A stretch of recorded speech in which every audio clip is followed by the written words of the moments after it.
92nd Street Y online media is made possible by the generous support of listeners like you.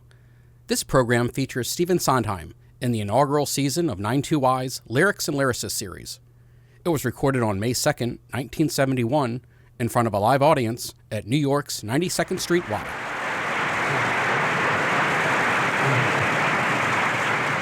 Good evening, ladies and gentlemen. My assignment tonight is a brief and pleasant one. First, may I welcome you to an evening with Stephen Sondheim, the fifth and final program of the first season of the series Lyrics and Lyricists. I should like to express appreciation of the Billy Rose Foundation and of the Music Department of the 92nd Street Y for the overwhelming manner in which you have supported this series. It has far, far surpassed our wildest expectations. And once again, I should like to publicly thank Arthur Cantor of the Billy Rose Foundation for having had this idea in the first place. And we of the Y, of course, have been privileged to have brought these programs to you. We have many plans and ideas for next season, and they will be announced in due course of time. One thing you'd be sure of for next season, reserved seats.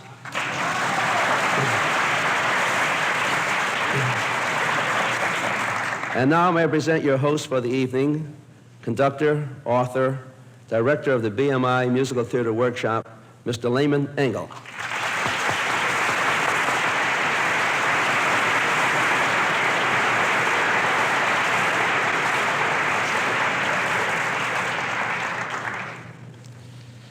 I think that the most cause of nervousness before an audience is when you haven't got anything to say. And as I have so much to say, hope you'll all be as calm as I wish I were. I think it would be nonsensical of me to say anything biographical about our evening's guest because, first of all, you probably know everything about him, and secondly, I don't think that's the most interesting contribution I might be able to make. What I would really like to point out is that once in a great while, someone new comes along, and through some extraordinary, inexplicable chemistry, everybody becomes interested, curious, eager, anxious, and wouldn't miss any part of it. And I think that that is what, in a relatively short span of time, Stephen Sondheim has been able to accomplish. I know from long years of experience, not all of them very happy, I may say, I'm sure not all of his have been very happy too, that musical theater is the most collaborative of all possible efforts. In Steve Sondheim's case, he has functioned as lyricist to people like Leonard Bernstein and to, here my mind draws blanks, to everybody else that you know of, got through that. He has also been composer and lyricist for A Funny Thing Happened on the Way to the Forum. He has worked with authors such as Arthur Lawrence, and that is twice. He worked also as lyricist for Jules Stein as composer. Remembered that. He's had every conceivable kind of involvement and collaboration. But I think that the one that seems to me now to be the most important, aside from his all pre-experiences, is the fact that he has now seemed to have formed a team with his producer-director, Harold Prince. And they seem to be a team which has allowed both of them to come to very full maturity. It seems to me one of the things I would like to say about Steve is the fact that he has a full grounding in the culture of the past, an awareness of the present, and a feeling of responsibility for the future. And now, without further ado, as it was suggested to me, I must make an announcement that on this evening's program, the part of Stephen Sondheim will be played by Stephen Sondheim.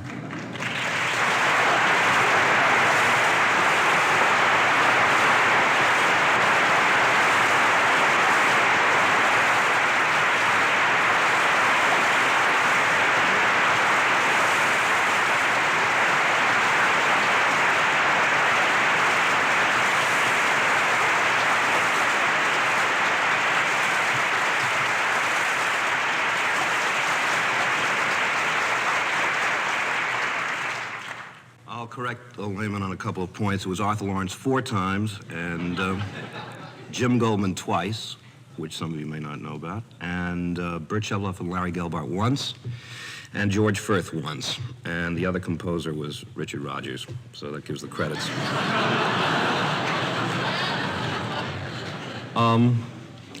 First, some ground rules. When Maurice called me and asked me to appear on this series, I had thought it was a series of seminars to about 20 or 40 interested music students or potential composer lyricists or whatever, but songwriters anyway, and was appalled to find out that it was to an audience of 800 and that it was a talk and not a question and answer thing. I've never delivered a talk before. So I'm just going to talk, and I'm just going to ramble. It's fairly unprepared. I'll play some, and some of the thoughts will be incomplete. Some will be pontifical. I've jotted down some adjectives here to describe some of my feelings. Pontifical, contentious, dogmatic, and opinionated. And maybe unpleasant. I jotted down some thoughts on some cards over the last 3 days and then shuffled them at home. I was going to shuffle them in front of you so that you know I was unprepared. But that would have meant scrambling for all the music and all that. So it's absolutely at random, except for the first 3 cards. So I don't know what'll come up. And some of them may go by very quickly, and I may not go through all of them, nor may I use all the stuff on the piano. I think it's wrong to promise or threaten something, and as you watch the music being turned over and you start shifting in your seats and getting uncomfortable, we may stop halfway through, or we may get through the whole thing. But it reminds me of some songs. I remember when I first heard 100 Easy Ways to Lose a Man, I thought, gee, that's going to be a long song. She took about...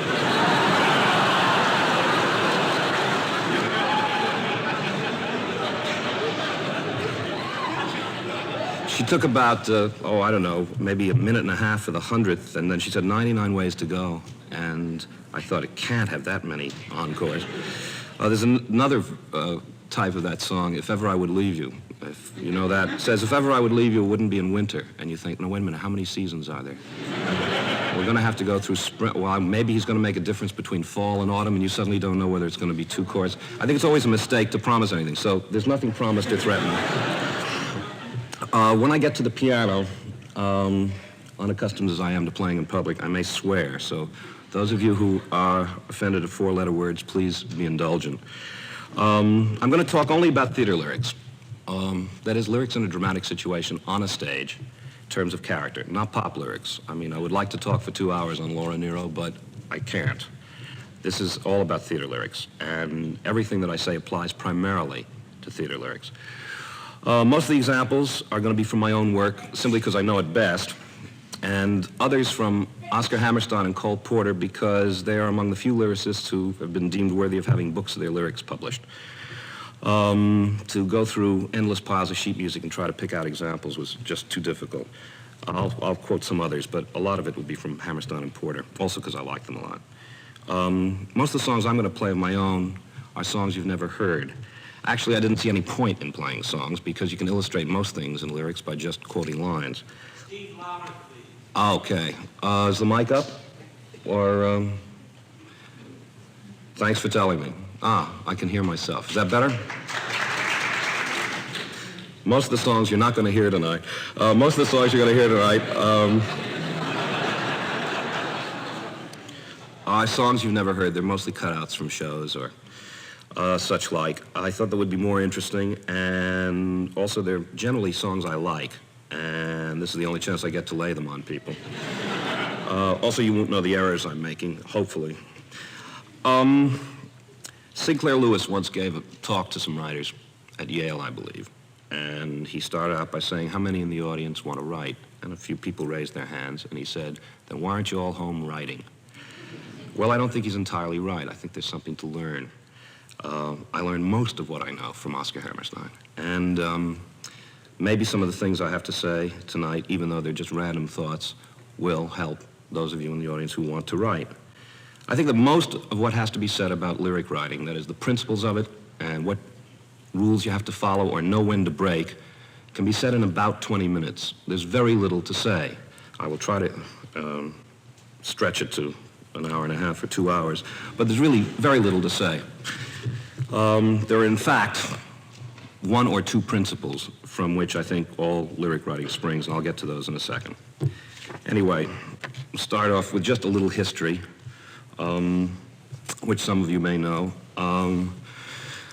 I first got into lyric writing because when I was a kid of 11, my parents were divorced and we moved to Pennsylvania. I moved there with my mother, and one of her friends was the Hammerstein family. And they had a son my age, and we became very close friends, and Oscar gradually got me interested in the theater. And I suppose most of it happened on one fateful or memorable afternoon. He had urged me to write a musical for the school I was going to, which was called George School. And George School is a friend's school in Bucks County, and I wrote a musical called By George, which was a thinly disguised version of campus life, with the teachers' names changed by one vowel or one consonant. And I thought it was pretty terrific.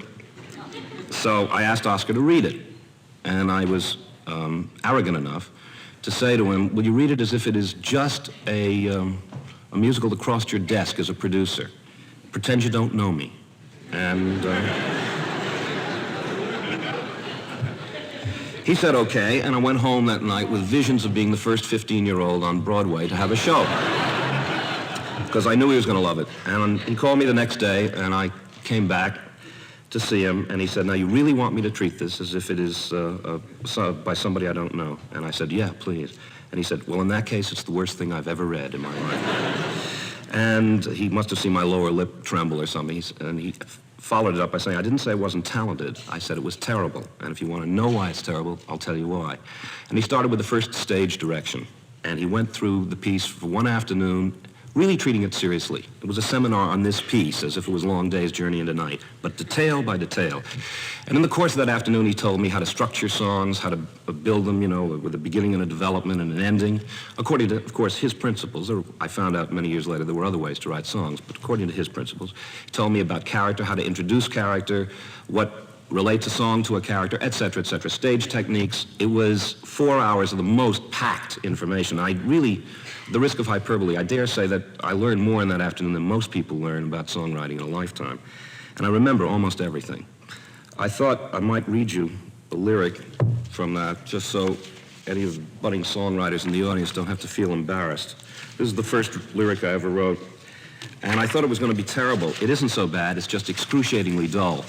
But I thought when I went through my files that I'd have something funny, but I'll just read it to you anyway. It's called The Reason Why. And it says, although I've known so long that everything was wrong, I still can't make the truth go through my head. In your cool and charming way, you've left nothing more to say but what you've said. The accent's on the but. You've left nothing more to say but what you've said. So now we've reached the end. I wish I could pretend that all the things we've done were never real. But you see it isn't so, and I guess you really know the way I feel.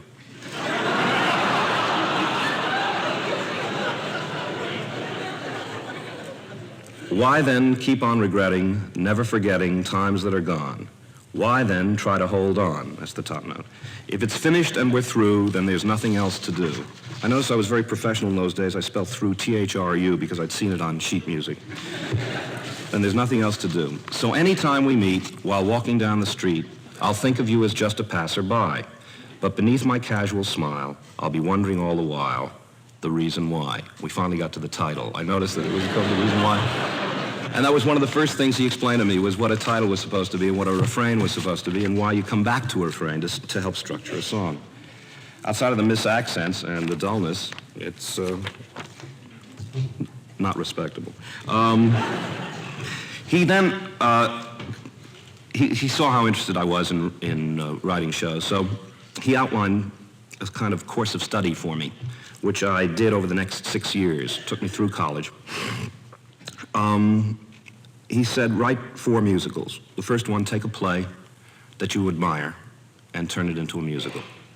And I did. I admired a play called Beggar on Horseback, which surprisingly showed up at Lincoln Center last year.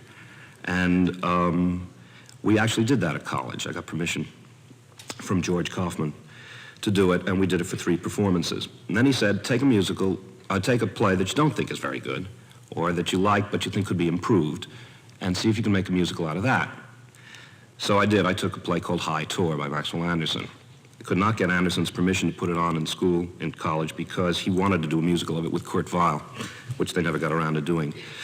But I did that, and that taught me something more about playwriting, about how to try to structure something and how to take out fat and how to make points. Then he said, for your third effort, take something that's non-dramatic, that's written, but that's non-dramatic, a novel, short story, something like that. So I landed on Mary Poppins, and I spent about a year doing a musical of Mary Poppins, and that's where I first encountered the real difficulties in playwriting, which is one of the reasons I'm not a playwright, because it was an attempt to structure a group of short stories and make a piece out of them, and it was very hard, and I wasn't able to accomplish it. And then he said, for your fourth, do an original. And so right after I got out of college, I wrote an original musical, which does remind me that the first act was 99 pages and the second act was 60 some odd. And Oscar had recently given me a copy of South Pacific to read, and the entire show was 90 pages long. So when I sent it to him, I got it back from him with a circle around 99, just a wow written on it. But by that time, I had learned something about the craft of writing musicals. So, through a series of circumstances, namely John and Dee Dee Ryan got married, and I was an usher at the wedding, and another usher at the wedding was a man named Lemuel Ayres, who was one of the country's best set designers ever, and who had produced a number of shows, including Kiss Me Kate. And he had a property called Front Porch in Flatbush, which was a play written by 2 Hollywood screenwriters who were twin brothers named Julius J. and Philip G. Epstein, who you movie fans will know won an Academy Award for Casablanca. And Phil had died, but their last play together had been about their third brother, and it was about a group of kids in Brooklyn in 1928, all investing in the stock market. So Lem wanted to make a musical out of this, and he had approached Frank Lesser, because it was very New York, and Lesser was busy on something and turned it down. So Lem heard some of my stuff from these 4 apprentice musicals, and hired me on spec to write 3 songs, which I did, and which he and Julie liked, and we then went into supposed production of this show, which was now retitled Saturday Night. During the course of the backers' auditions, and I hasten to add the reason I'm going into it, was the first professional work I'd done, because I was prepared to do professional work because of what Oscar had made me go through. And during the course of the backers' auditions, we had about 8 of them, Lem died. And the show never got anywhere. The rights passed to his widow, and she couldn't raise further money for it. And so it just lay in the trunk. But that was my portfolio, because it was as a result of that I got West Side Story. What happened was that in the course of auditioning for producers around town, I was taken to Marty Gable's apartment. He and Henry Margulies were going to produce a musical version of Serenade, the James Cain novel. And it was to have been written by Leonard Bernstein and directed by Jerry Robbins, and the book was to have been written by Arthur Lawrence. But Bernstein and Robbins had dropped out, and Lawrence was the only one left, and they were looking for a songwriter. So that was my meeting with Arthur, and I played some songs, and to make this as brief as possible, about 6 months later, I was at an opening night party to which Bert Shevelov had invited me for a play called Island of Goats, and I didn't know anybody there. And I saw one familiar face, and it was Arthur Lawrence. And I went over and started to make small talk with him, and I said, what are you doing? And he said, I'm about to begin on a musical of Romeo and Juliet, with Leonard Bernstein and Jerry Robbins, and I asked just idly who's doing the lyrics, because I had no intention of, I didn't think of myself as a lyric writer. I thought of myself as a songwriter because I was composing all the time. And he literally smote his forehead. I think it's the only time I've ever seen anybody literally smite his forehead. And said, I never thought of you, and I liked your lyrics very much. He said, I didn't like your music very much, but I did like your lyrics a lot. Arthur is nothing if not frank. And he said, but I really would like you to meet Leonard Bernstein and play for him. So I did, and Lenny liked what he heard. And at that time, Comden and Green were supposed to do the lyrics, but they were trying to get out of a Hollywood contract. They were doing a movie, I think, for Gene Kelly. And Lenny said he didn't know, and wouldn't know for a week whether they could get out of it or not. But if they didn't, would I do it? And I didn't want to do just lyrics. And I really want to be, I've gone because I admired him so much, and I thought it'd be marvelous to meet him. But I went and I talked to Oscar, who was my guide and mentor all through my career right up until he died. He always heard everything I wrote. And he said, I think it'll be very valuable for you to work with professionals of this caliber, and the project sounds exciting, so I think you ought to do it. And that's how it started. And the rest of it, if not history, is at least familiar knowledge, and I don't need to go into it. But that was the first show. It had an unfortunate consequence. I got taped as a lyric writer, which I didn't want to get taped as, and it's more than just being thought of as one. Like all muscles that become rusty, if you don't compose for a while, it's bad stuff. Obviously, the best thing about writing is to keep writing, and that applies to music as well as words. However, that's the history, so I'm going to take my coat off because it's hot up here, and I'm going to start talking. Lyrics versus poetry and other writing. It's hard to talk about lyrics independent of music, but I will. All the principles of writing apply to lyrics, obviously, in terms of grace, your affinity for words, feeling the weight of words, resonances, tone, all that. But there are two differences between lyric writing and all other forms. And I think that the basic differences in there, I think they dictate what you have to do as a lyric writer. It's not even that they're rules, they're just principles. First of all, they exist in time. As opposed to poetry, for example, you can take a book of poetry and you can read the poem at your own speed. If it's difficult, I find most poetry very difficult.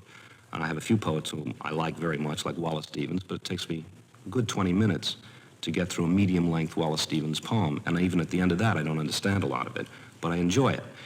But I can read it at my own speed, that's the point. On the stage, the lyrics come at you, and you hear them once. If there's a reprise, you hear them twice. If there are two reprises, you hear them 3 times. But otherwise, you don't get a chance. Quite often, you've had the experience, I'm sure, or friends have come and said, gee, I didn't get the lyric until I heard the record. Well, that's the problem. The problem is you only get it once. And the music is a relentless engine and keeps the lyrics going. So you have to underwrite lyrics. There's another thing, and this is the second principle. They go with music. And music is very rich, in my opinion, the richest form of art. It's also abstract and does very strange things to your emotions. So not only do you have that going, you also, of course, have lights, costumes, scenery, characters, performers. There's a great deal to hear and get. Lyrics, therefore, have to be underwritten. They have to be very simple in essence. That doesn't mean that you can't do convoluted lyrics, of course, but essentially the thought is what counts. And you have to stretch the thought out enough so that the listener has a fair chance to get it. Many lyrics suffer from being much too packed. I'll give you some examples of my own later. But in the Time magazine article this week, I had quoted it, but I'm going to quote it again because it's my favorite example. I would be ashamed to put down on paper, oh, what a beautiful morning, oh, what a beautiful day, on paper that would just look silly. What Hammerstein knew was that when it was going to be set, it was going to have enormous richness. And it did. And it's a beautiful lyric, not on paper. It's interesting, I have these 2 books. One is Hammerstein's lyrics, one is Porter's. And Hammerstein's you fall asleep reading, and Porter is an absolute delight. It's like reading light verse. But those are 2 different styles. And Oh, What a Beautiful Morning is not anywhere near as much fun to read as it is to hear. An imitation Hammerstein lyric of that sort that I did is Maria in West Side Story, a lyric I'm not terribly fond of, except it's got one good line in it. It says, Maria, I just kissed a girl named Maria. And I remember when I wrote that, I thought, I can't do anything that bland and that banal, but I'll fix it later. And of course, when it went with the music, it just soared. It was perfect. And I had no desire to improve it. The fancier part of the lyric, like say it loud and et cetera, et cetera, et cetera, I'm too embarrassed to quote it,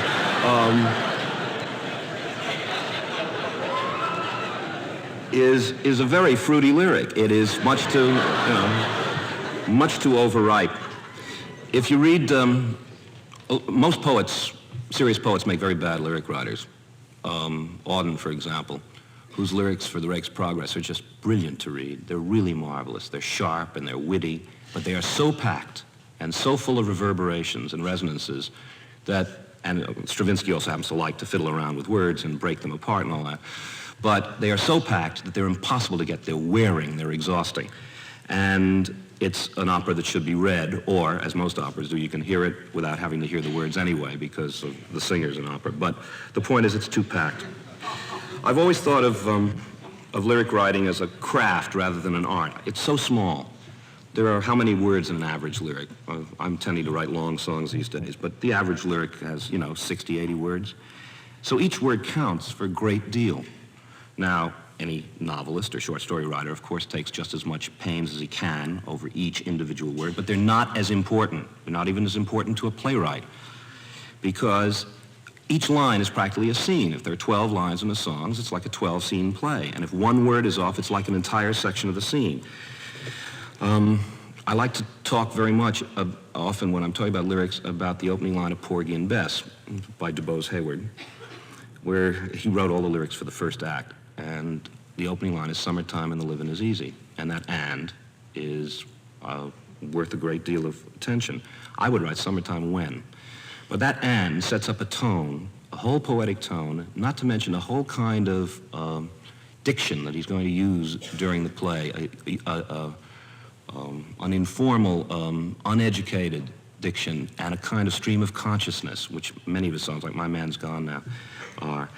And that is picking the exact right word. That word is worth its weight in gold, and very important. "Summertime when the living is easy" is a boring line, or at least compared to "Summertime and." It doesn't matter how beautiful the music may be, and it is, but that "and" is what I'm talking about.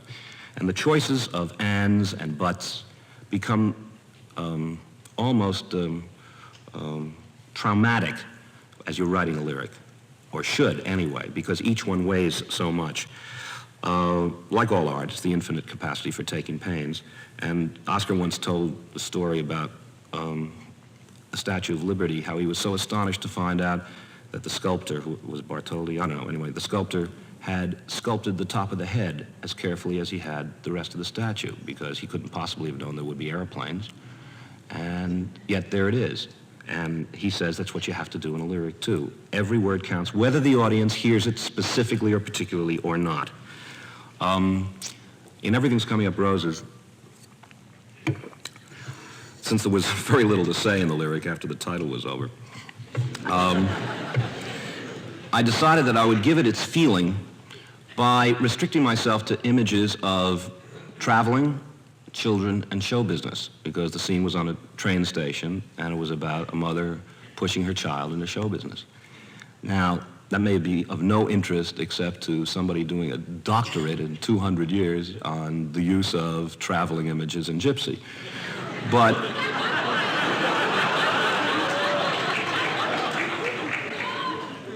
it's there, and that's the point. It's there, and it informs the whole song. On one level, I suppose lyric writing is an elegant form of puzzle, and as you probably know, I'm a great puzzle fan. And there's a great deal of joy for me in the sweat involved in working lyrics out. But if you're not careful, it can lead to bloodlessness, and I've been capable often of writing bloodless lyrics. There are a number of them in West Side Story, which I'll also get to. The other thing, of course, about lyrics is, and it's not something I've only begun to learn just recently, is that there's a great deal of pleasure. I've been so schooled in writing dramatic stuff that I'd forgotten what the pleasure of just sitting in a house and listening to a good voice sing a pretty song is. It's Dorothy Collins and Losing My Mind. I just melt every time.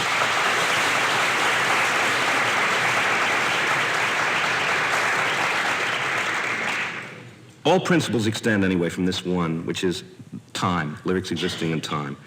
They also help shape the music, and I'll go into that in a little bit too. And if they don't, they tend towards run-on lines, which I'll also give examples of. I warned you I'm going to repeat myself, and I'm trying to head it off. The rigidity of lyric writing, it's like writing sonnets, which is, after all, a very rigid form. But the rigidity on the stage makes creating character difficult, because characters, if they're to be alive, don't tend to talk in such well-rounded phrases. It's one of the reasons one thinks of writing opera. And such periodicized phrases. But it can help because the power that's packed into a rigid form can give it enormous punch and make the character splat out at you. An example from my own work that I like a lot is The Ladies Who Lunch, which is because it's, please, thank you. Because it's so packed, it gives her a ferocity. And it's only because I chose a fairly rigid form, full of inner rhymes, and where the lines in the music are almost square. Not that she sings a square, I mean they are very formed. They're not long lines, they're short lines. And the result is it gives the actress something to play. Inner rhymes help that a lot, and I'll go into that a little bit. I'd like to talk next about influences. Oscar I've told you about. The main thing that he had to say to me is that it's content that counts. It's what you say rather than how you say it. And clarity of thought. Well, that means to make the thought clear to the listener. That has to do with the lyrics existing in time again. He also said, say what you feel, not what other songwriters' feelings. Naturally, when you start out writing songs, as I did, if I was writing a love song, I would write about stars and trees and dreams and moonlight and the usual songwriters' vocabulary. That's fine if you believe it, but I didn't believe it. And he said, no, write what you feel. He talked also about the opening of a show, and he said, the first lyric the audience hears, as well as the whole first song they hear, is what really makes or breaks the show. He says, if you start off with the right opening, you can ride for 45 minutes on the telephone book. On the other hand, if you start off with the wrong one, it's an uphill fight all the way. So I'd like to tell you about an opening that cost Hal Prince $100,000.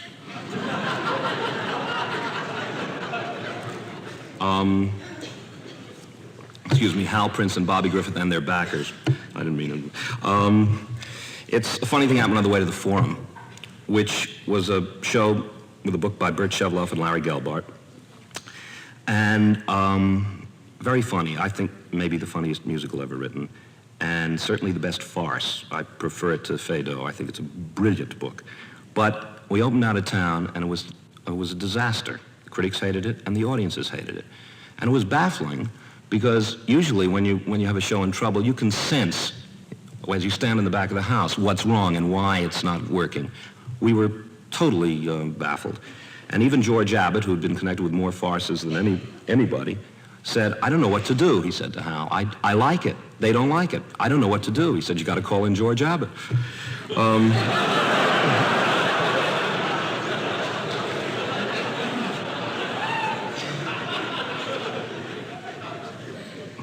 Well, of course, the trouble was up front. We had an opening, a song called Love is in the Air, which I'll play in a second, which is a perfectly charming song, which preceded a not charming evening. The idea of the evening was that it was low comedy, that it was a celebration of 2,000 years of burlesque comedy, of farce, situational comedy. And what you were led to believe at the beginning was that it would have, the grittiness of the Fantastics or something. It was so delicate and charming. And about a month before rehearsals began, Bert and Larry and I smelled it coming. And so we decided on another song, which I'll also play you, which essentially told the audience what the evening was about. However, George didn't like it. Didn't like the second one. So we stuck with the first one, which was originally sung by Davy Burns. Then it was sung by Zero. And finally, when we got to Washington, we called in somebody, namely Jerry Robbins, whose first comment was, everything is fine, please change the opening show. You got to tell the audience what the evening is about. That's what led to Comedy Tonight. I can remember a matinee in Washington that we played 50 people. That's how disastrous the show was. We put the new opening in, the first preview in New York, and there was cheers and laughter throughout the entire evening at the same lines that the audiences had been silent at 4 days earlier in Washington. And that's the difference an opening can make. Of course, also it's an advantage when you have one staged by Jerry Robbins.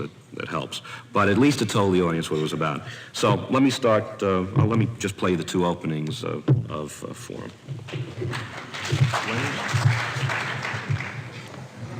This was sung by, am I getting heard? Yeah. This was sung by the prologue, which is a character in the play, and the Proteans. And it developed into a sort of soft shoe.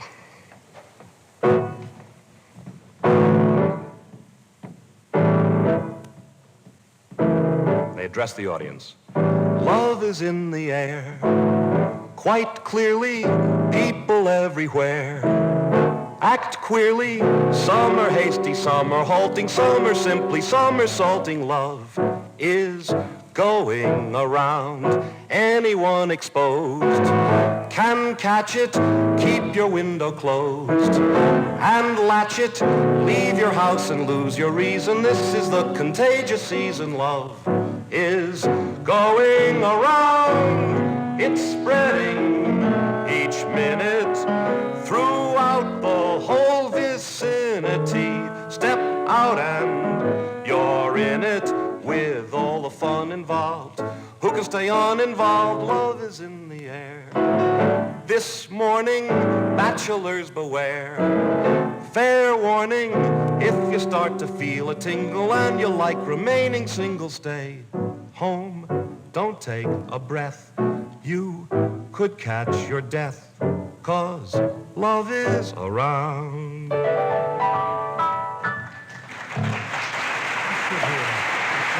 Yeah,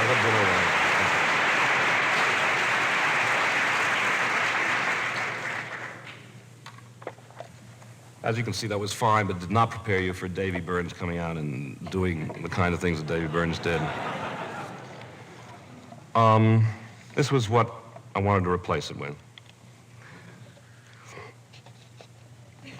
A little more difficult to play and sing. Oh, for those of you who have not had the pleasure of hearing my voice before, I tend to sing very loud, usually off pitch, and always write in keys that are just out of my range. So you hear them.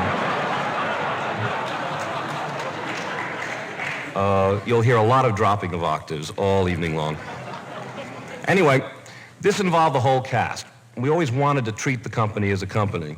And so it was to be the company of actors coming out, bearing perhaps braziers or something like that, led by Prologus, who is Zero. And they offered an invocation to the gods. In the middle, Lehman and I haven't practiced the page turning on this. It gets very fast. It also gets into a canon, a sort of round. But anyway, here they are coming at you with their braziers. Gods of the theater, smile on us. You who sit up there stern in judgment, smile on us. You who look down on actors, and who doesn't? Bless our little company and smile on us. Think not about deep concerns, think not about dark dilemmas. We offer you rights and revels, smile on us for a while. And then they all faced front to the audience. Gods of the theater, smile on us. You who sit out there stern in judgment, smile on us. Think not about deep concerns, think not about dark dilemmas. We offer you rights and revels, bless our play and smile. Forget war, forget woe, forget matters weighty and great. Allow matters weighty to wait for a while. For this moment, this brief time, frown on reason, smile on rhyme. Forget pomp, forget show, forget laurels, helmets, and crowns. Receive lovers, liars, and clowns for a while. For this moment, this brief span, celebrate the state of man. Forget war, forget woe, woe. Forget greed and vengeance and sin, and let mime and mockery in for a while. Gods of the theater, smile on us. Gods of the theater, bless our efforts, smile on us. This is the round. We offer you song and dance. We offer you rites and revels, grace and beauty, joy and laughter, sly disguises, wild confusions, happy endings. If we please you, bless our play. Smile our way. Smile this moment, then at length go and with a newfound strength resume war, resume woe, resume matters weighty and great, resume man's impossible state. But now smile for this moment, this brief stay. Bless these players, bless this play. The play begins.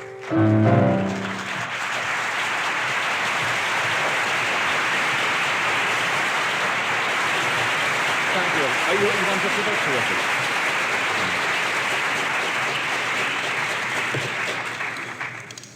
The next influence, major influence in my lyric writing life was Bert Chevlow.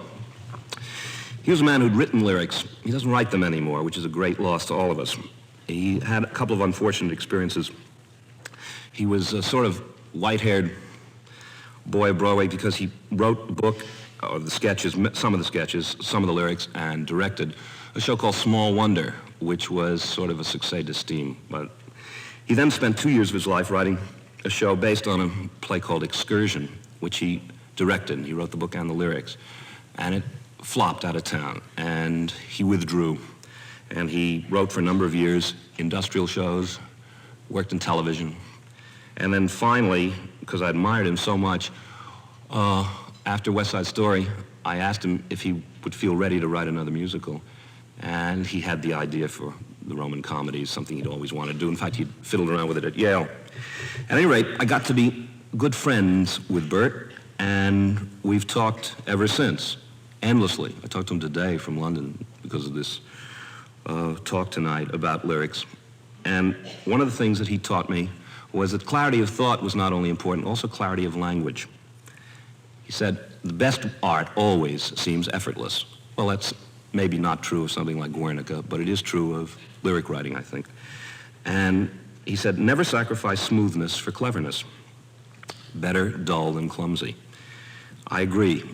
And an awful lot of lyrics suffer from the lyric writer having a really smart idea, clever idea, sharp idea, but he can't quite get it into the music, so it sits there clumsily, and the actor is stuck with singing it. And the net result always is that it doesn't land with the audience. And it has to be smooth if you're going to make the point.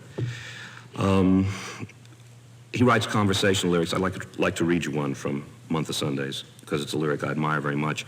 I tried to find the music. I thought I had it, but I don't. It's a very simple tune. It's sung by a girl. The story's about a group of New Yorkers who go on an excursion on a ferry, and the ferry boat captain decides to take it to the South Seas. And so instead of going up to the Bronx, they end up on an island in the South Seas. And one of them is a secretary. She's a New York secretary. And she meets a guy on board the ship played by Richard Kiley. And they fall in love. And she sings a lyric that goes as follows. I'm in trouble, Lord above. I'm in trouble, I'm in love. Is the problem ever solved? I'm in trouble, I'm involved. Who can fight it? Who can win? Who can say what should have been? But this kind of trouble, if there must be trouble, is the nicest trouble to be in. That's a simple and terrific lyric. The use of the word involved is what lyric writing is all about. The third major influence on my lyrics is Arthur Lawrence. We started work on West Side Story, and as I said earlier, we've done 4 shows together. West Side Gypsy, Anyone Can Whistle, and Do I Hear a Waltz? And I hope we will do more.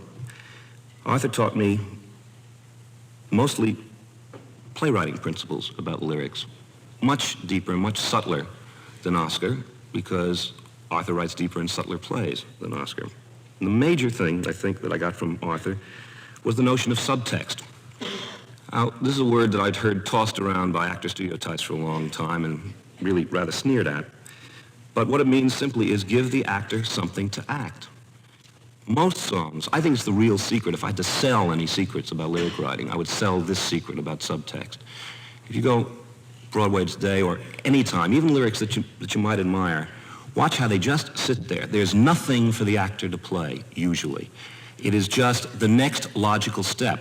Now, a playwright, when he writes a scene, always gives some subtext, or else it's a very shallow scene, and there are many shallow plays. Well, that happens with lyrics. They may be very good, but if they're just on the surface, if there's no pull, there is a kind of deadness on the stage. I'll give you some examples, again, from my own stuff. This, of course, concerns dramatic lyric writing. I'm not talking about, the Cole Porter kind of lyric writing, which I'll get to, the Liszt songs and things like that. I'm talking about in the texture of a play and where you're really dealing with character. There's a song in Follies called The Road You Didn't Take, which on the surface is a man saying, oh, I never look back on the past. I mean, my goodness, it just wouldn't be worth it. And he's doing it to con himself as well as the lady he's with. In point of fact, internally, he's ripped to shreds by it. Now, the actor has the ripped to shreds that he can play. It's also in the music. There's a stabbing dissonance, a note in the music that tells you, the audience, that something is not quite kosher about what this guy is saying. But more important, it gives the actor, Johnny Martin in this case, something to play. For those of you who see Follies and want a lesson in subtext, watch what Dorothy Collins does with a song called In Buddy's Eyes, in which it's her lie to him, to the Johnny Martin character, in which she says that everything is just wonderful and she's having a terrific time at home. She's so happily married. Now, nothing in the lyric, nothing, not a single word, tells you that maybe it isn't true. Nothing in the music tells you, although there's something in the orchestration. But the actress has to tell you. And if you watch Dorothy deliver that song with the intense anger that she delivers it because she feels that she was jilted by Ben 30 years ago. Watch the anger with which she does it. The whole song has a very peculiar quality to it. It isn't quite what it seems to be, and yet there's nothing overt in the orchestra or in the lyric that tells you this. Incidentally, Jonathan Tunick also understands something about subtext, because every phrase in that song that refers to Buddy, her husband, is dry. It's all woodwinds. Whenever it refers to herself, it's all strings. And again, not one person in 1,000 would get this, but like the top of the Statue of Liberty's head, it's there, and it helps inform the song. There's a song in Gypsy called Some People that I remember coming to Arthur with. Arthur had given me the idea for the song, and I was afraid it was just going to be a Liszt song about a woman's anger, about how some people can settle for this and some people can settle for that, but I got to get out of here. And it seemed to just be on the surface. What Arthur wanted her to play, which I hadn't even realized, is that she wants a plaque that's hanging on the wall behind her father's head, which costs for which she can get $88, which is what she needs. And she is using the entire song as an excuse for borrowing money from him. And when he doesn't fall for the song, she goes and she takes the plaque. Again, it gives the actress something to play. She can play the money and the plaque. Arthur also is the collaborator I guess I've worked closest with, because I've worked with him 4 times. And he's taught me a great deal, which I'll get to also later, about matching diction and ideas and continuity of content. He also is terrific on titles, as any good book writer collaborator had better be, because if they work with me, because I steal from them all the time. I Feel Pretty is the title of Arthur's, and Some People, Something's Coming. But anyway, those are the 3 major influences. It says Genesis of songs. I'll tell you how I go about starting them. First, with the collaborators, sometimes just with the book writer, sometimes with the director. We have long discussions and I take notes. I'm going to give you an example of that in a second. And just general notes. And then we decide what the song should be about, and I try to make a title. Sometimes if I'm writing the music, I try to get a vamp first, a musical atmosphere, an accompaniment, a pulse, sometimes a melodic idea. But usually the tone comes from the accompaniment figure. And I find that the more specific the task, the easier. I guess that's true of all forms of creative endeavor. The more specific, if somebody says, write a song about a lady in a red dress crying at the end of a bar, that's a lot easier than saying, write a song about a fellow who's sorry. I mean, it's just something specific. And there's something Oscar says about that I'd like to quote you. This is a book of his called, I guess, just Lyrics, and he's got a marvelous introduction if you want to read. He says, there is in all art fine balance between the benefits of confinement and the benefits of freedom. An artist who is too fond of freedom is likely to be obscure in his expression. So what you want is something specific, but not too specific. Then I usually make a list of useful rhymes. If I'm dealing with a topic, again, I'll give you examples of that later, so I won't go on about it now. Sometimes useful phrases, just notes that pop into my head, ideas that pop into my head, just list them all over the paper. And then I try to make a prose statement of the point so that it won't get lost. Jim Goldman once lectured, I believe, the new dramatists, and he said that what he does when he goes out of town is he takes a piece of paper which he is going to post on either his bathroom mirror or his dresser or whatever, so he can see it every morning, and it says, what is the play about? So that in all that terrible rewriting where you suddenly have to rewrite for the actress to make a costume change, you don't lose the point. Well, I find that useful at the top of the page to write a couple of sentences about what the song is to be about, no matter how flimsy the song is to be. The other thing I do, and this is something, I remember I played Maria for Jerry. Lenny was away, and I think I played it for him when Lenny wasn't there. And he liked the song fine, but he got very angry about the pauses. He said, Maria, I just met a girl named Maria, and suddenly the name will never be the same to me. And then there was this, bar and a half pause. He said, well, what am I supposed to do there? I said, well, I mean, he's just standing on the stage. Yeah, but how am I supposed to direct him, said Jerry. I said, well, can't he just stand there? Well, you got to give me, you want to stage it? Well, choreographers don't like pauses, and many directors don't. But he had a point, and it's a point that's very important. You should stage your numbers when you're writing them. Never just write a love song and give it to the director and the choreographer and expect them to invent. That's not their job. That's their job after you've invented. And when you've invented the staging, then they can do anything they want with it and completely change it. But they have to have at least a blueprint, some idea of the theatrical use of the song. I always do that. Company, I staged in my own head all the way through to the second chorus, including the use of the long word love, which was to get them off the elevators and down onto the main level. I wanted that, as a matter of fact, to be the first time the elevators moved, but we couldn't work that out specifically. But I knew where Bobby was standing. I knew in my head, where all the people were. Now, of course, it had nothing to do with what Michael Bennett did with it, except the general blueprint. He was delighted to receive it because it helped him over certain hurdles in it. Then he was able to invent freely because he never felt that he was going to be hung the next day of having to go into rehearsal and wonder what to do about that blank space. Who's That Woman? In Follies was a number designed for a lady who's named Stella Deems, who hasn't performed the number in 30 years, and she now has her 6 girls with her, only they're all 30 years older, except that one of them is dead. And the number was to be for Stella Deems and 5 girls with a hole. And I thought that would be macabre and touching, and it also ended up with a challenge dance between the 2 leading ladies who were at the end of the line. But I had the whole thing staged and worked carefully out in my own head, including tap dance sections and all that. Michael came along and threw the whole thing out and changed it entirely to what you see on the stage now, which I think maybe is the most brilliant musical number I guess I've ever seen on a stage in terms of the staging. Having never done this before, I had no idea how long-winded I was going to get, so I will try to tighten things up. I was talking about choreographers and directors, and don't expect them to invent it for you.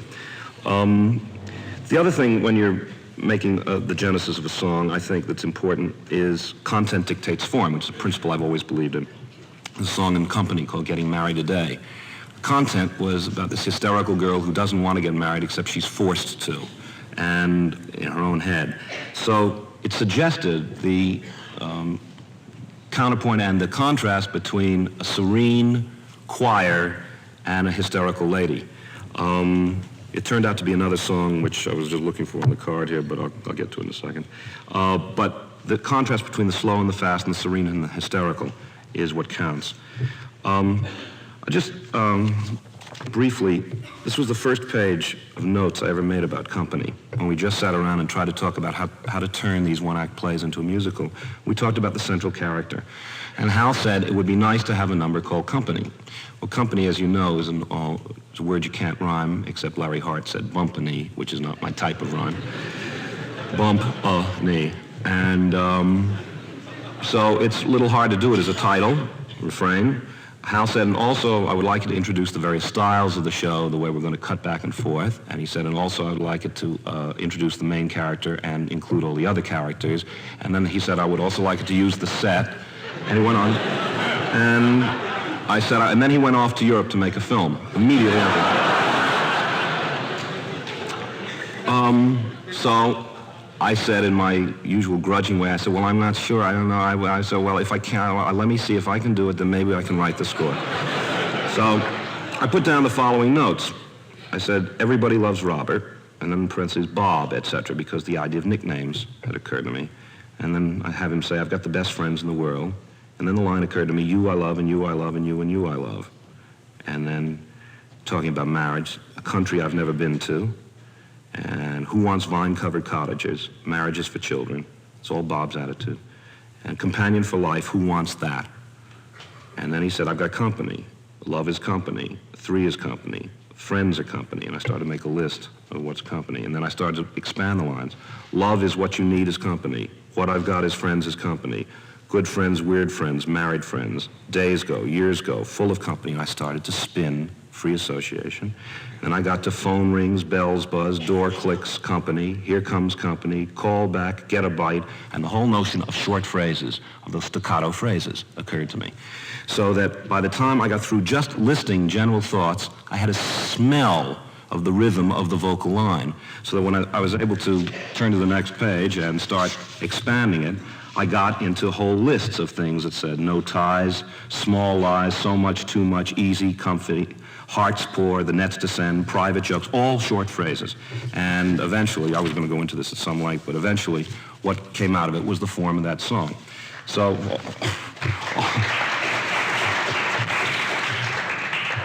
worked out better than I thought. I know that laugh. Rhymes. No, I'll talk about clarity because there's a song to play, and I think it's about time to song. Arthur said I should have some cards in this thing that just said too much book, play something. And I had no idea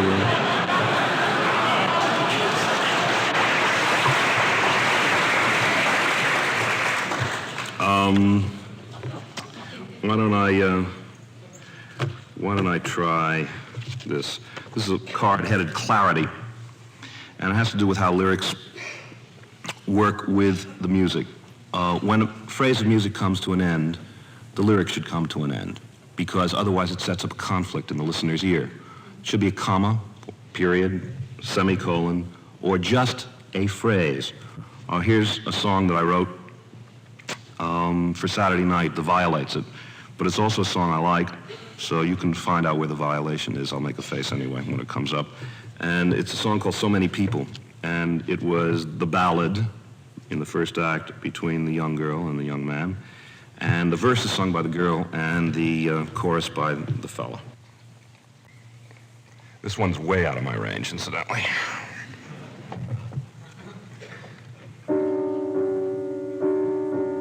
This is the girl who's always been ambitious. She's always wanted to be rich, and she thinks this guy is rich, or had thought he was, and has just found out to her horror that he isn't, but she's in love with him anyway.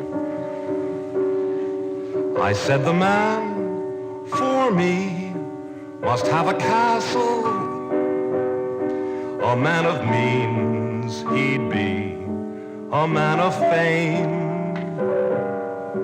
And then I met a man who hadn't any, without a penny to his name. I had to go and fall for so much less than what I had planned from all the magazines. I should be good and soar. What am I happy for? I guess the man means more than the means. And he pays no attention to her joke and just sings. So many people in the world, and what can they do? They'll never know love like my love for you. So many people laugh at what they don't know. Well, that's their concern. If just a few, say 500,000 or so, could see us, they'd learn. So many people in the world don't know what they've missed. They'd never believe such joy could exist.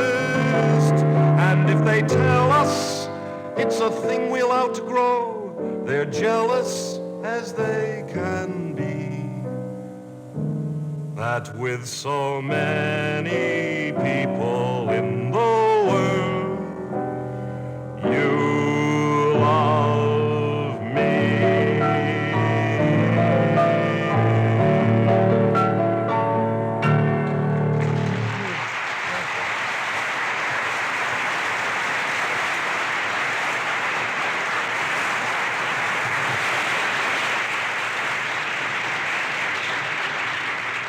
I hope you all caught that so much less than pause, what I had planned from all the magazines. When you come to the end of that, you think that must be the end of the sentence. For so much less than what I had planned from all the magazines. That's what I mean by periodicity. Sometimes you find it in words. The original tune of One Hand, One Heart, which is a tune from Candide, Lenny had written Candide before West Side, had only a dotted half note to each bar. The tune went da, da,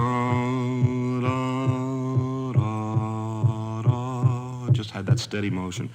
I suddenly realized I couldn't set any two-syllable words in the song. It all had to be one-syllable words. You cannot go never, because by the time you hit the V, the audience's ear has lost what was that, a net? Was that a met? What was that? So you have to, I was suddenly stifled. I had to write one-syllable things. Down in Washington, Lenny, at my endless fetching please, put in two little quarter notes, so it now goes make of our hand. Not a great deal better, but it has a little more. Words also have to sit on music in order to make them clear to the audience. Remember, I'm talking about clarity, and clarity all has to do with that thing I talked about, time. Again, you don't get a chance to hear it twice or to read it. And if it doesn't sit on the music, if the lyric doesn't sit and bounce when the music bounces and rise when the music rises and falls, it's not just a question of misaccents, which are bad enough, but if it's too crowded or it doesn't rise and fall, the audience is confused. There's a song in West Side called America, and thank God it's this spectacular dance, because it sure wouldn't get a hand otherwise. It has 27 words to the square inch, and again, I learned my lesson, but I had this wonderful opening quatrain that went, I like to be in America, okay by me in America, everything free in America for a small fee in America. Well, the for a small fee is my little zinger, and I thought that was wonderful, except that the for is accented, the SM is impossible to say that fast, and the LF. So it went, for a small fee in America. Nobody knew what it meant. And that's when I learned. You have to also consider the actor's tongue and teeth. You cannot...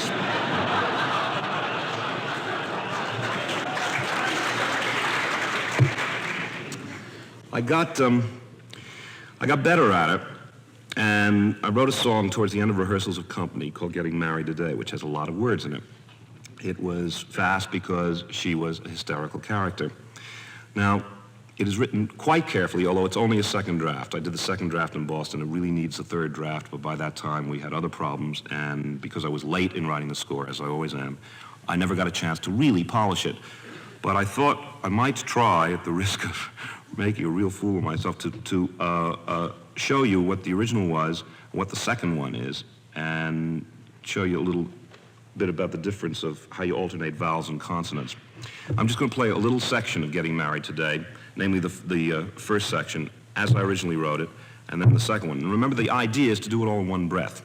Beth Howland, who plays the part on the stage, does not do it in one breath, and it's because even after playing the show a year, she's still nervous, and about something bothers her about the thing, so she expends so much breath on the opening P, pardon me, which is the opening word, that she doesn't have enough breath left for the end of it. And on the record, where the microphone was right up close and she wasn't afraid of projecting, she did it all in one breath and there was no problem. Now, I'm going to try to prove to you that it can be all done in one breath, but I smoke a lot, I'm not a performer, so... Remember, she thinks that she's treating the house like a church. And this is the way it was originally written. And I think I might be able to get through this in one breath, but I will have a lot of trouble because little vowels and consonants get in the way all the time. Also, I don't know the chords. Wait a sec, is everybody here? Because if everybody's here, I want to thank you all for coming. I'd appreciate you going even more. I mean, you see, we aren't coming to the wedding. Me and Paul, remember, Paul, you know the man I'm going to marry, but I'm not because I wouldn't ruin anyone as wonderful as he is, but I haven't even told him yet. Thank you all for the gifts and the flowers. Thank you all. Now it's back to the showers. Don't tell Paul, but I'm not getting married today. Now, I got through it in one breath, but you probably didn't You didn't understand it 1/10 as well as you would with the other lyric, which I can't find. That's too bad. Point's not going to be Really? Yeah, it was right up here. Maybe it's, I don't know. No, it's not. Well, well, I have it. This doesn't read it as well, but, oh, here it is. Not well organized. This is the way it turned out, and this is easier. First of all, the effort expended in forming the W on wait, which is the first thing she has to sing, does something to the jaw. Right away, a little effort is gone, and she's just that much weaker for doing the rest of it. So I decided to start with something that was easier, which is a P, pardon. You don't have to go pardon, just go pardon. Just a soft P, and you save some strength and some jaw muscles. All the changes from that to this are essentially about that. I think I can do this one slower because it's better written. Pardon me, is everybody here? Because if everybody's here, I want to thank you all for coming to the wedding. I'd appreciate you going even more. You must have lots better things to do, and not a word of it to Paul. Remember, Paul, you know the man I'm going to marry, but I'm not because I wouldn't ruin anyone as wonderful as he is. But I thank you all for the gifts and the flowers. Thank you all. Now it's back to the showers. Don't tell Paul, but I'm not getting married today.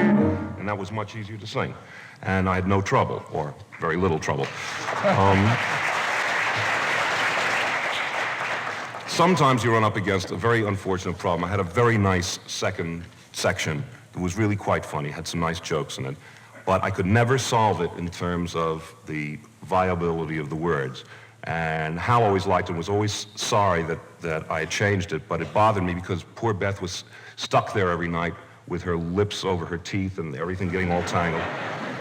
And it went like this. I may have to take a breath in the middle of it, I don't know. Isn't this a tacky little chapel? I apologize, we thought a Presbyterian, but Paul, you know, is Jewish, and my mother is a Catholic, so synagogues were out, which is irrelevant, since anyway, the whole thing is ridiculous, considering we've lived together nearly 7 years and very happily, so what's the point of marrying and spoiling it? I'm not, et cetera, et cetera, et cetera.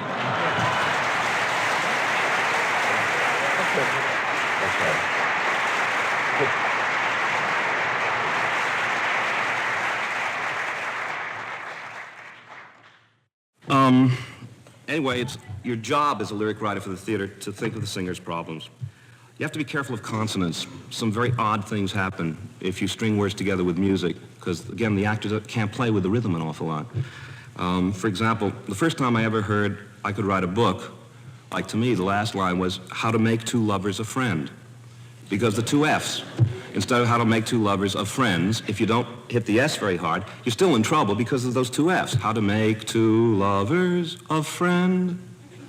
If you take the space between the two F's, you're killing the melodic line. How to make two lovers of friends. That's the way to say it, but it kills the melodic line.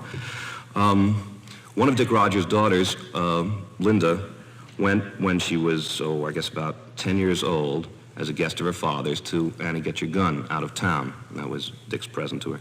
And he asked her afterwards what she thought of the show, and she said she liked it a lot, particularly the Hurricane song. Well, Dick was the producer, and he didn't really remember any Hurricane song. But, you know, when you're out of town, you'll take any suggestions.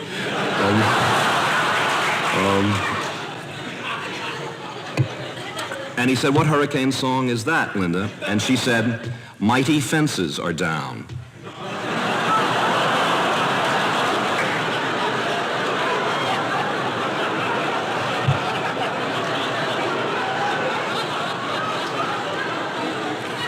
I had one of those myself. I went out of town to see Carousel. I was 15, and I was thrilled by it and crying all over the place. And then I heard something that shocked me so much. Character named Nettie, who sings June is Busting Out All Over, came out just after Julie Jordan had discovered she was pregnant.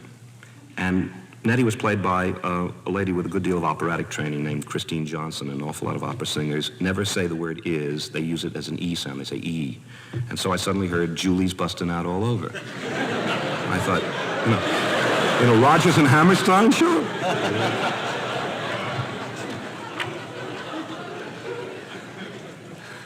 If audiences would concentrate more on lyrics, a lyric writer's job would be easier, but we live in an era of mic'd theaters, and I was going to go into that for a few minutes, but I don't want to take the time. You ought to listen to Hal Prince on the subject. It's something. Nobody listens in the theater anymore, and it's because everybody is so used to mic'd sound that they don't have to concentrate. And of course, since they don't have to concentrate, they not only talk among themselves, but they are not into the play.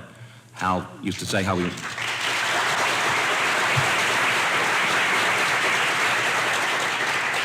Hal said that one of the reasons he's so involved with the theater is that when he was a kid and he used to get tickets for $1, $2, whatever it was, way up at the top of the second balcony, and in Broadway theater, he'd have to lean forward. It would take him 5 minutes to listen, to hear, to adjust his ear to what the actors on the stage were saying, much less in a musical. But he said, always at the end of 5 minutes, the entire audience could hear everything that everybody was saying and singing on the stage. And remember, it's not that Ethel Merman had this great clarion voice that allowed her to do all those musicals without mics. It's that people were used to listening. And microphones are quite a recent invention, and you're stuck with them. And I was going to go on and on about that because it does terrible things to songs, but enough. Favorite lyric writers, just mention them. I said something about in the Dramatists Guild Quarterly, and I thought you might be interested to know. Picking a favorite lyricist is a tricky, if not impossible, business. This is me in the Dramatists Guild Quarterly when they had a sort of forum on lyric writers. There are too many good ones and no perfect ones. Therefore, let me list some preferences rather than favorites. Among present lyricists, I especially like Frank Lesser.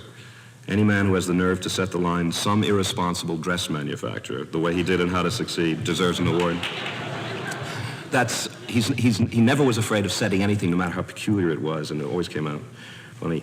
My favorite sets of lyrics are those from Carousel, Hammerstein, Guys and Dolls, Lesser, Finian's Rainbow, Harburg, and Kiss Me Kate Cole Porter. These pretty well determine my favorites, although I'd like to add to them Dorothy Fields. Among the younger lyricists, I especially like Sheldon Harnick and Carolyn Lee. I thought I'd tell you a little bit about what I like about them. Best thing about Porter, or the most astonishing thing to me, is not his facility with words, because I think that comes fairly easily. It takes a lot of sweat and all that, but facility with words is fairly common product. However, he believed what he wrote, and that's what kills me. That's what Oscar did too, and that's of course the essence of any writer. But just as Oscar was able to write about dreams and trees and grass and stars because he believed it, and beautiful days, and where he couldn't, where he wasn't, well, I'll get into that. But what Porter believed was gossamer wings. No man on earth can write gossamer wings without blushing except Cole Porter. And everybody who's ever attempted to imitate Cole Porter can't possibly do it because they don't believe what he believed. And that seems to me terribly important in any kind of writing. Frank Lesser's ideas are what kill me about him. The Fugue for Tin Horns is just such a sensational idea for a song. It was also written out of town, which is even better. It was another tune, and he got the idea out of town. You get a lot of good ideas out of town, which I'm going to cover. Where he wasn't very good is when he was imitating Oscar Hammerstein, as in Most Happy Fellow. He's got a pair of lines in there that I just wouldn't believe he would ever write. He said, warm all over, gone are all the clouds that swarm all over. Well, you know, that's a real imitation Hammerstein, and it doesn't work. What I like best about Dorothy Fields is her use of colloquialism, like in Sunny Side of the Street, and her effortlessness. I mean, Sunny Side of the Street is just perfect as a lyric, I think. Hammerstein, clarity. A song like What's the Use of Wondering, which is a terribly simple statement. I'll just read you the first 8 of it because it's one of my favorite lyrics. It's a song he couldn't end, as he often complained. But it just goes, what's the use of wondering if he's good or if he's bad, or if you like the way he wears his hat? Or what's the use of wondering if he's good or if he's bad? He's your fella and you love him. That's all there is to that. And boy, that's all in there.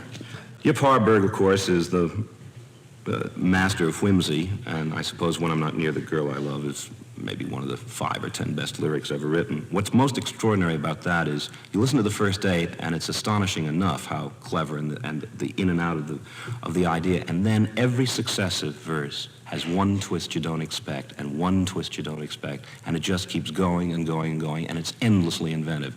And when he's exhausted, he stops. And that's something a lot of lyric writers don't know. He's also, of course, a master of the arch rhyme. There's that couplet in Wizard of Oz, and again, nobody else, I think, could get away with, where Cowardly Lion says, if I only had a heart is the idea, I would demonstrate my prowess, be a man and not a mouse. Sheldon for, grace and charm and perfection of setting. Sheldon's an impeccable lyric writer. I wrote a private joke into Follies for him, but it got cut during rehearsal. So I think he's out there. I think I may have even told him this, but I'd like to tell you all. He wrote a show called Body Beautiful. I was terribly impressed with the lyrics, and particularly with one rhyme, where he rhymed feminine with lemon in my tea. And in colloquial speech, that's okay, but that O in lemon and the I in feminine is just that much off, so I thought someday I'm going to improve on it. So I wrote the original opening, what is now Beautiful Girls and Follies, was a song, I believe, also called Beautiful Girls, but it's something like that. Anyway, it introduces the ladies as they come down the staircase, and the tenor sings, painters have tried with all of their skill to catch the grace of the feminine form and face. Poets have tried, but try as they will, they waste their time painting them in internal rhyme.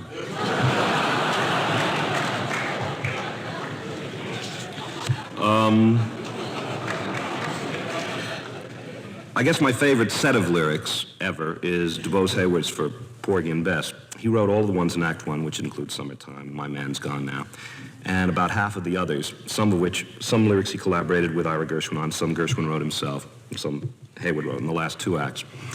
And of course, it's a tiny body of work. It's, a dozen songs, but every one of them I think is perfect. I do not see a single improvement to make, and I know of very few perfect lyrics by anybody. And I cannot believe how brilliant those lyrics are and how they accomplish exactly what they set out to do and how emotional they are. And as I also said in the Quarterly, my favorite lyric line, just for those of you who want to know, is Yip Harburg's from The Eagle and Me, which is the opening of the release, where he says, ever since the day when the world was an onion. I don't know how an idea like that ever occurs to somebody. That's too good. That's too good. Last lines. It's useful, I find, to write backwards, and I think most lyric writers probably do, when you have a climax or a twist or a punch or a joke. So you start at the bottom of the page. You certainly preserve your best joke for last. If you could only think of three and they're not in ascending order of punch, you're in trouble. You'll hear a lot of that tonight that I'm going to play for you. But you should save the best for last. And the other thing is that the last word ought to be singable. The thing that always bothered Oscar about What's the Use of Wondering is that the last line is all the rest is talk. And his claim was always that number never became as popular as it should be because talk is not a word that is grateful for the singer to hold because the K cuts it off and the sound is closed. It is best always to end with ow or ah, open sounds that the singer can go with. Unfortunately, two of the most useful words in the language are me and be, and they have pinched sounds. So you have a lot of trouble finding it, but it's always useful. I tried desperately to fix the end of the road you didn't take. Except the line I wanted to say was, the Ben I'll never be who remembers him. A hymn is just a terrible sound for a singer to have to hold and expect to get any kind of applause with.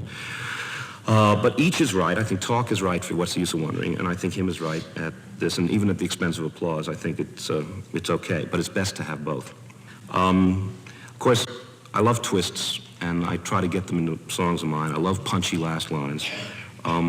One of my favorite twists is the end of a Rodgers and Hart song called He Was Too Good to Me. It starts out, he was too good to me, how can I get along now? He was too good to me, everything seems all wrong now, and goes on and on, seems to be a blues. And then the last line is, he was too good to be true. And I like one of mine, which is the end of Little Lamb, when she says, I wonder how old I am. That seems to me a very good last line. Here are two songs with last lines, which I don't know very well, so let me play them for you. The first one was cut out of Forum in New Haven. It's called the echo song, and he uses a very specific kind of technique that isn't often taken advantage of on the stage, so it might interest you. I better set up the situation, which is slightly complicated. Philia, the virgin, the heroine, has been promised to the braggart warrior, the captain, who's coming to take her away that very day. Hero is in love with her. Hero has promised Pseudolus his freedom if he will free the girl from the captain and give him to him.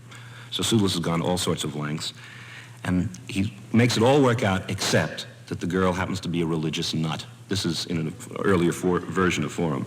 And she won't go, even though she loves Hero, unless the gods tell her to. And her gods are very peculiar gods. They only answer in echoes, and that's how she knows if they're genuine. Now, all I can say is Bert and Larry make you believe this. So Pseudolus says to Hero, don't worry, I'll get up on the roof of the house. She won't know the difference. I'll echo her, and I'll tell her exactly what you want her to do. So he plans to do this, and everything is fine, except that Pseudolus takes his own knockout powders and is laid out on the stage. And as he's dragged off, Hero, Philia comes out to pray, and there's nobody on the roof, and Pseudolus is off stage. So during the first little section, Hero scrambles madly to the roof, and then he starts to answer her in echoes. Here she is praying.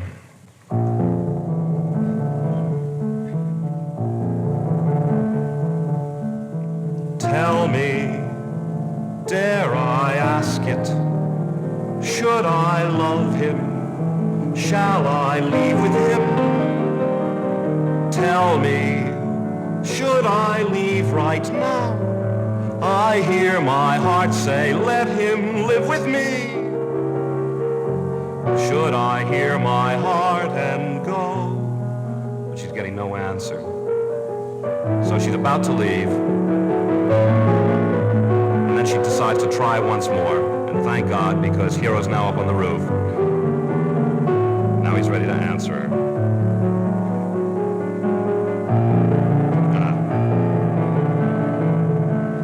Tell me, dare I ask it, should I love him, shall I leave with him, leave with him, leave with him? Tell me, should I leave right now, I hear my heart say, let him live with me, live with me, live with me. Should I hear my heart and go,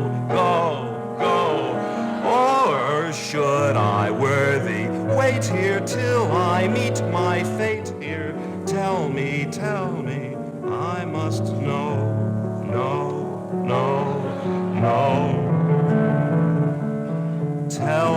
Tell me, he's getting impatient. Should I hold him, or forget him, get him, and forego my love, go my love. Thank you, I believe now, leave now, I must hurry, so I'll say goodbye. Only one more question, please. Does he want me? Would he miss me? Would he? Must I pay the debt I owe? Or may I go with Hero, my beloved Hero? Tell me yes, so I may know. Yes.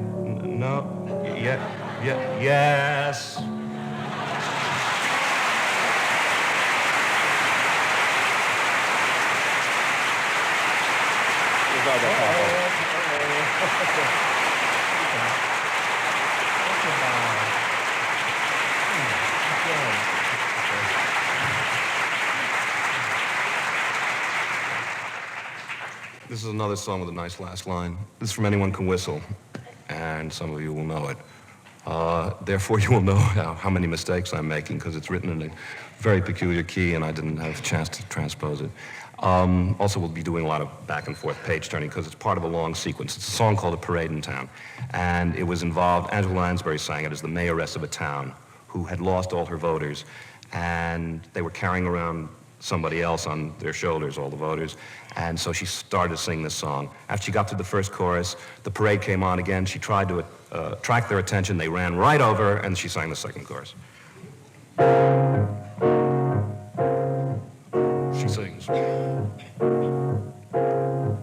I see flags I hear bells, there's a parade in town. I see crowds, I hear yells, there's a parade in town. I hear drums in the air, I hear clowns in the square. I see marchers marching, tossing hats at the sky.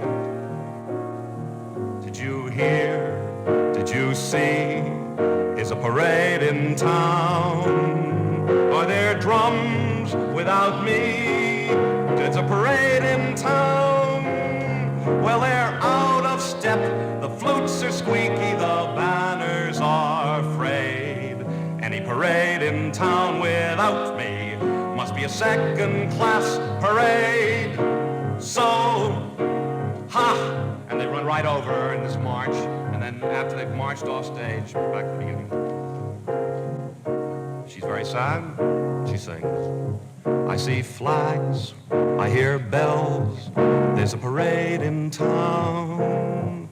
I see crowds, I hear yells, there's a parade in town. I hear drums in the air, I see clowns in the square. I see marchers marching, tossing hats at the sky. Did you hear, did you see, was a parade in town? Were there drums without me? Was a parade in town? 'Cause I'm dressed at last, at my best, and my banners are high. Tell me, while I was getting ready, did a parade go by?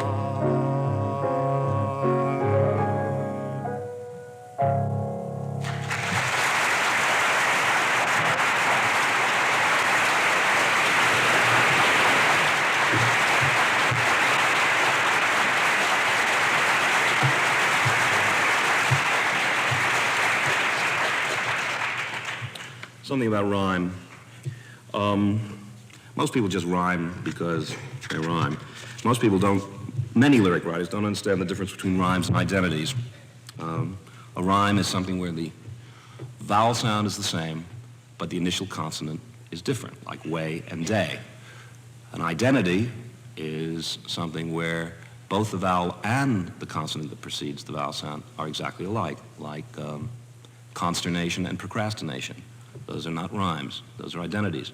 Now, it's not that identities are outlawed, it's just that they don't prick the ear as much as a rhyme does. They don't point up the word, so if you're going to use an identity, you have to use it carefully. They can be anticlimactic, but terribly useful. Oscar liked to not only use identities, but just repeat words where ordinarily you might rhyme them, like younger than springtime, am I, gayer than laughter, am I. Just using almost an identity or the exact same word as a little refrain. For some reason, I did it in There's a Place for Us, Somewhere a Place for Us. Every time I see that phrase, what comes to mind is it goes, there's a place for us. The word is clearly the most important word in the line, which is, one of the cards I put aside here is my thoughts on West Side Story, but I'll kind of stick them in every now and then. But there's a place for us is one of the most embarrassing lyric lines I've ever written. Speaking of identities, as you probably noticed in your programs, there was that remark of Henry Hughes, which I used. He also once, he rather liked Forum, but he didn't like the score a lot.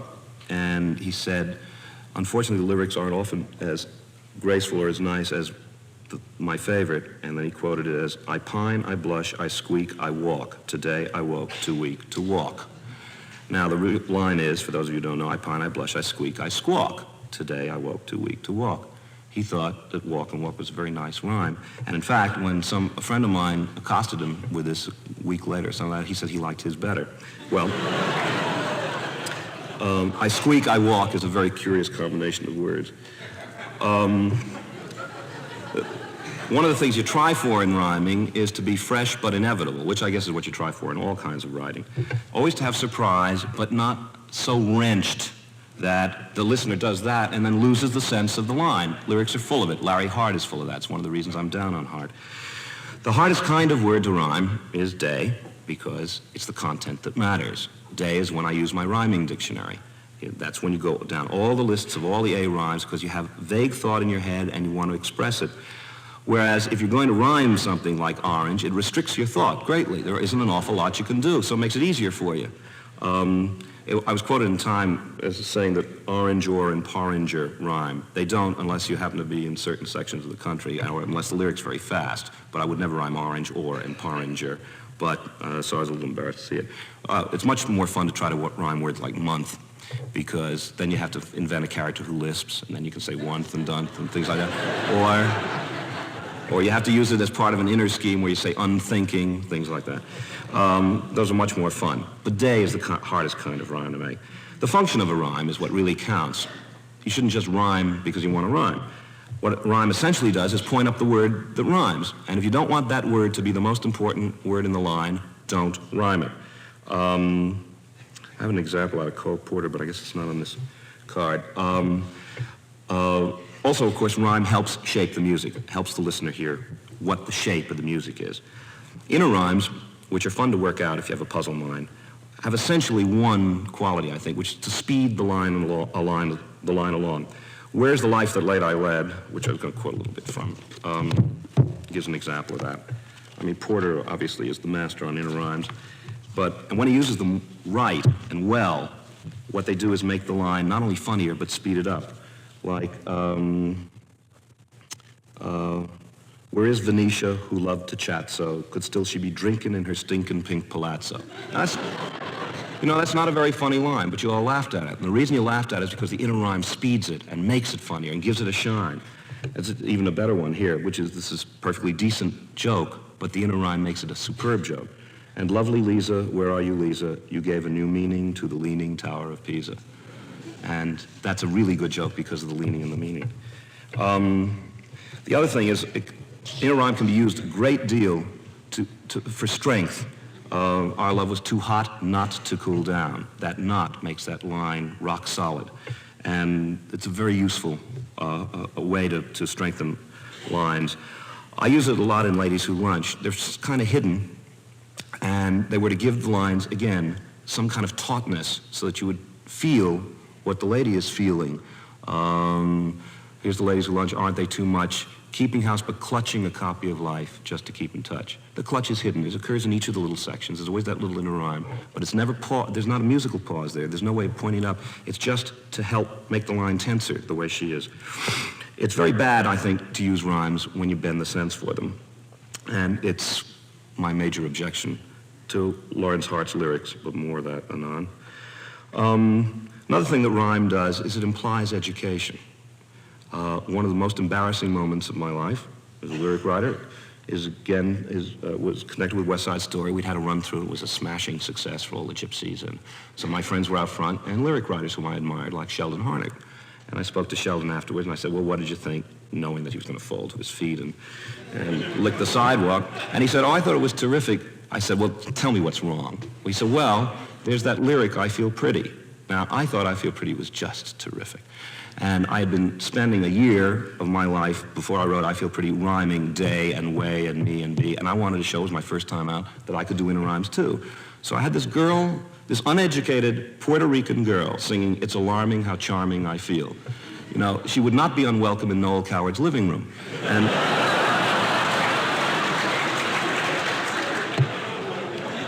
And Sheldon was very gentle about it, but oh, did it hurt. And I immediately went back to the drawing board and wrote a simplified version of the lyric, which nobody connected with the show would accept. And so there it is, embarrassing me every time it's sung, because it is full of things like that, but I wanted to show people that I could do it. Well, when rhyme goes against character, out. And one of the things that rhyme always implies is education and a mind to work. And the more rhymes, the sharper the mind. It's nice to get rhymes that have been lying around all the time and nobody's used. I think I found one that's in Follies. It's in one of the verses that the kids sing in the Folly sequence. It's in the verse to Love Will See Us Through. And it's the rhyme of soul stirring and bowl stirring. And I think soul stirring and bowl stirring is a terrific rhyme because it's always been just lying there, and I don't think anybody's used it. And they come very rarely. When you find one, you feel very proud. Something about, oh, this is a nice card. This says when you have nothing to say. When you have nothing to say, there are lots of techniques available, and rhyme is one of them. And I offer in evidence Lover by Lorenz Hart, which starts out, Lover, when I'm near you and I hear you speak my name, lover, in my ear you breathe a flame. Now, surely, if that thought has any validity at all, it can be stated better than that. But he was stuck. I suspect, I have no idea what the situation was, and my guess is that he had this amount of music to fill out, or this situation, which was too simple a situation for him to apply any kind of wit or feeling or anything, so it's all inner-rhymed. Another thing, of course, that is what my counterpoint teacher used to call the refuge of the destitute, is alliteration. And anytime you hear alliteration in a lyric, get suspicious. For example, when you hear I feel pretty and she says I feel fizzy and funny and fine, somebody doesn't have something to say there.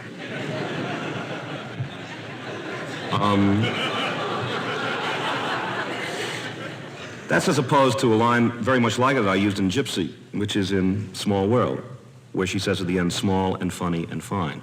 Well, the alliteration is actually accidental, but it's okay because funny is the key word of the song. It starts out funny, you're a stranger who's come here, funny, funny works, that's the theme of the song. So small and funny and fine is quite different. And I would have been a fool if I had used any word but small, any F word. If I could have found a way of not using small, if I'd used an F word, it would have killed it. But this way, ideally, the last word shouldn't have an F in it either. It should be small and funny and something. Nice, maybe, I don't know. But the almost alliteration hurts it. Anyway, again, if you use alliteration subtly, of course, it's terrific. It was just one of those fabulous flights, says Porter. Those two F's are a lot better than it was just one of those glorious flights, for example. It was just one of those fabulous flights. It just gives the line a little breath, a little shine. How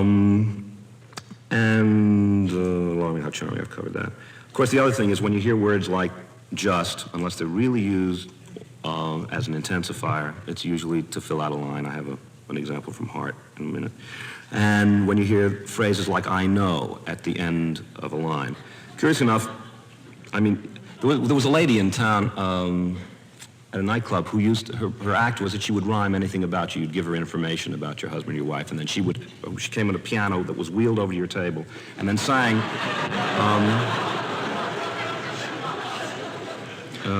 oh, here's the famous Albert Einstein, you know.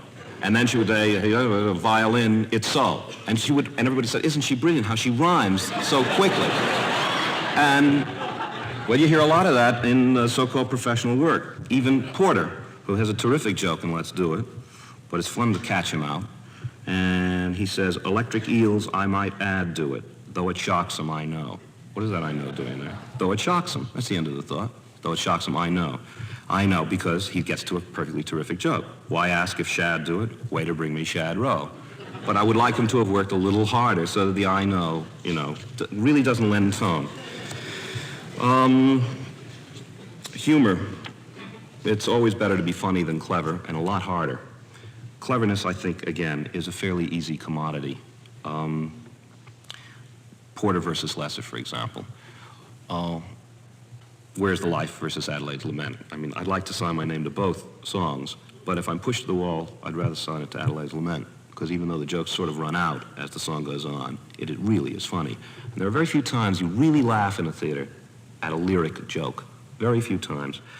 I think one laugh per score is a lot for me anyway. I made a list, but I couldn't get all the shows. Most of them have one laugh.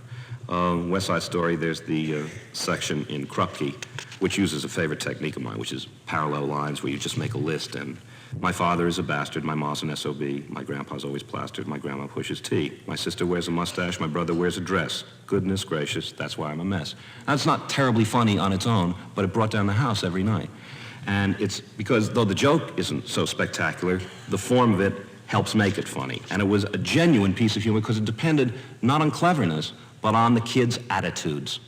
And that, of course, is what humor is about. Character is what humor is about, not cleverness. And, in fact, it's what all good writing, I think, for the stage is about. There's one big laugh in Gypsy. It's when Rose, who's trying to book her act, has finally conned somebody into booking her act, or rather, Herbie has, the fellow that she lives with. And he comes in, his name is Mr. Goldstone, and she is out to get him, and so finally, to her surprise, she finds out the act is booked, and she changes from fierce in 1 second to smiling good nature, and she says, "Have an egg roll, Mr. Goldstone." Incidentally, the problem with that song, and it's a problem you can get into a lot, is that it's all over. Once that line is stated, and it was a big laugh, there was nothing else to say, and I had to fill out maybe 2-3 minutes of endless plays on words with Goldstone and Gallstone and Millstone and Milestone, and have her say it backwards, and I made a justification when she got upset, and it's a bomb any way you look at it. If you could stop the song after the first line, it would have brought down the house. As I said in time, the funniest line in form is "I am a parade," which is the only direct translation from Plautus in the whole show. But "I am a parade," for a bragger warrior to say, it doesn't matter what you rhyme it with. That's funny, because that's, again, a character. And there's one line that doesn't rhyme. It's just shoved in there in company, and it's the funniest of the lyric lines, and it's the only line that consistently gets a laugh. And it's when Elaine Stritch is talking, Bobby's in bed with the stewardess, and Elaine Stritch is over here, and all the wives are singing "Poor Baby," and they're all knocking the girl that he's in bed with, and she says, "She's tall enough to be your mother." Doesn't rhyme with anything. It's not rhythmically like anything else. And sure, Elaine does it, but it's a character observation, and that's what makes it funny. Situation and character are always better than jokes, like, again, all other writing. And I'll give you a joke. I had one joke in company besides, actually, it was before I wrote the one for Elaine, and we cut it for this song for an odd set of reasons, but it's got a good joke. I'll play the joke.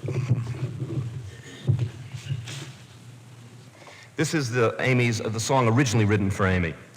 Amy is the bride, and she's been living with this guy for 7 years, and he's finally gotten her to the altar. And the original Amy was a much more frenetic girl than the one that Beth Howland plays, if you can believe it.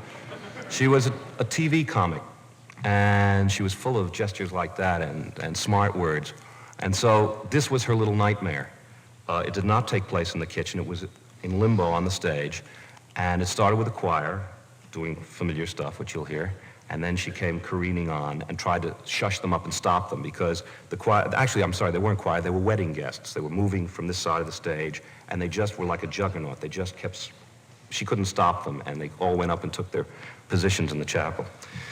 Anyway, here they were coming on, the wedding guests, singing, "Bless this day, pinnacle of life, husband joined to wife, the heart leaps up to behold this golden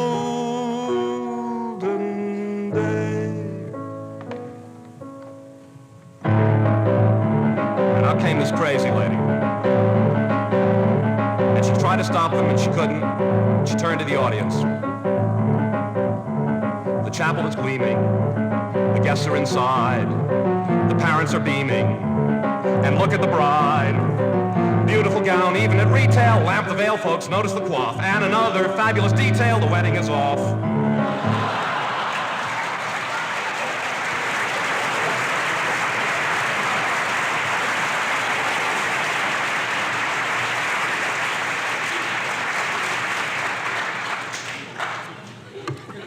That was another joke that got a little less funny as it went on, but I couldn't resist that, and I was very sorry when we couldn't cast the part for that exact right lady. We changed the character and got Beth, and that's what caused the change into the other number, which is much less show busy. I'll play you another one-joke song. This is from, no, there's enough time. Anyway, the problem with the one-joke song is just that as the song goes on, it gets less and less funny. We had one in Follies, which I was going to play for you, which was called "Can That Boy Foxtrot?" And, well, I got a lot of things. All right.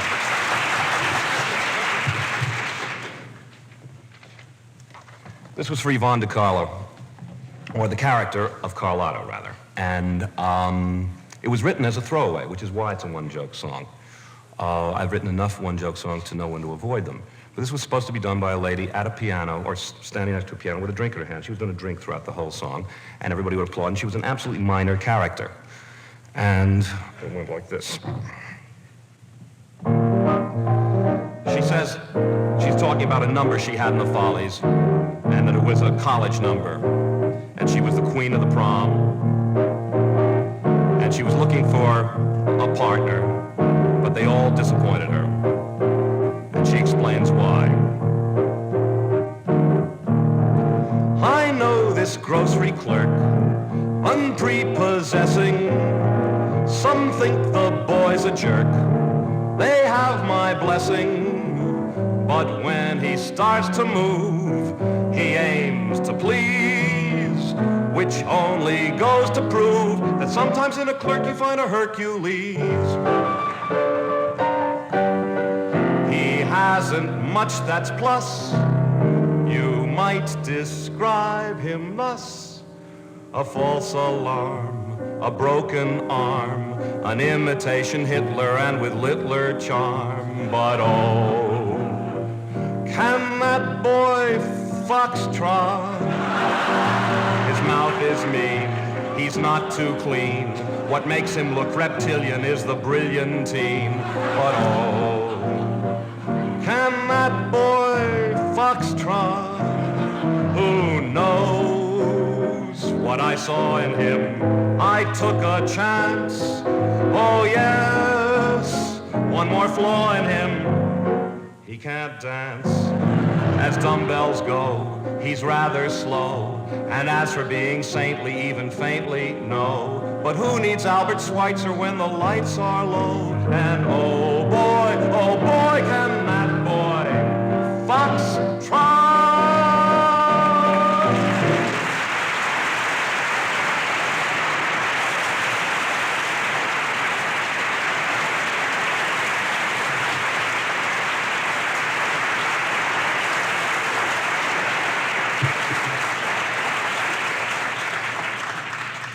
Now, you will notice how on the laugh meter, each 8 went down about 50 points. That's the problem with a one-joke song.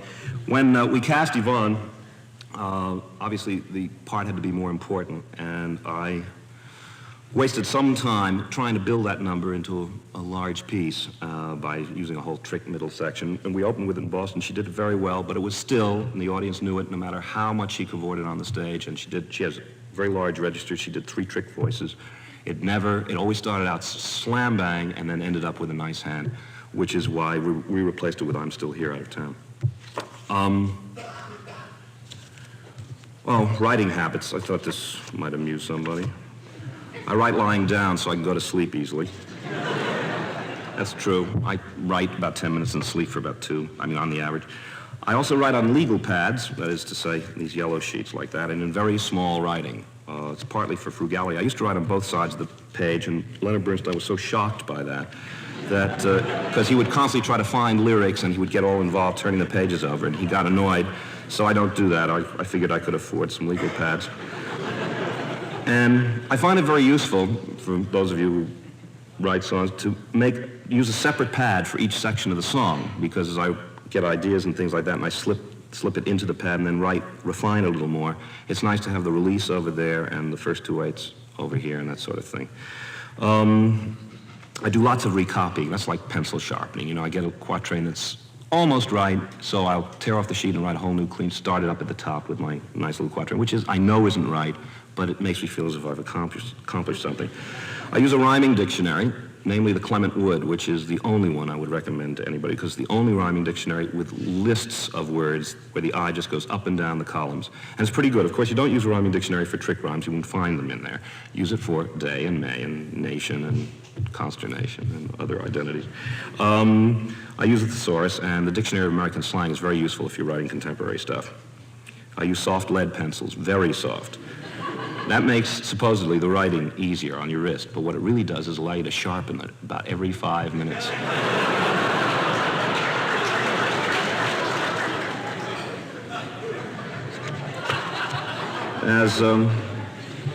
As Hal Prince would tell you, I am terribly undisciplined as a writer. In fact, most of the writers I've worked with have been disciplined. Arthur Lawrence, Jim Goldman, George Firth, they always meet deadlines. They work steady hours. They get up at a certain time in the morning and work through the day when they're working on something, and they knock off at 5. And I need deadlines. I have to have somebody pushing me constantly to get it in by Tuesday, and then Monday night I start to. I've been delaying trying to prepare anything for this lecture until 2 mornings ago I woke up in a state of absolute panic and immediately started to look through every book of songs I had and everything and just go through the files and throw songs onto the middle of the floor and say, try to find out what you should sing. Curiously enough, some of the best songs, as many of you may know, have been written out of town, and I think it's because pressure is actually good for all writers.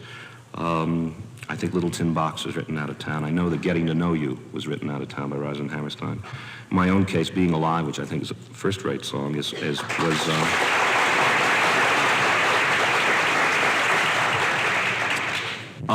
written out of town. Yvonne's song, I'm Still Here, was written out of town. I think writers respond very well to that kind of pressure. Certainly, I find it almost absolutely necessary. I think I'm going to skip some stuff here and get to some stuff I want to play you. This is an odd thing I'd like to try to do. There's a song, I wrote a TV musical with Jim Goldman in 1967. It was a horror story. 1966. It was a horror story by John Collier called Evening Primrose. It was about a group of people who live in department stores all over New York, and about a poet who comes into their midst because he wants to get away from the world. He doesn't know there are people living there. And he just stays overnight in the store one night. He hides because he's going to have this whole world all to himself, and he'll just come out at night. And he'll hide during the day, and it's obviously you have everything you need in a department store to live. And he finds, of course, that he's not the first to have had the idea. And among the other people whom he meets in the store, it's mostly old people. They've been coming through various depressions and crashes when all their money goes, and they're quite elegant, but that's why they live there. And there's only one young person around. They're all very old people, dating back to the crash of 1907, something like that. But there's one young person, it's a girl, who's about 18, 17, and she fell asleep. She was with her mother when she was 6 years old, and she fell asleep in the hat department. And nobody found her, and when she woke up at night, the store people who'd come out of their hiding places had taken her in, and she's never seen the outside since.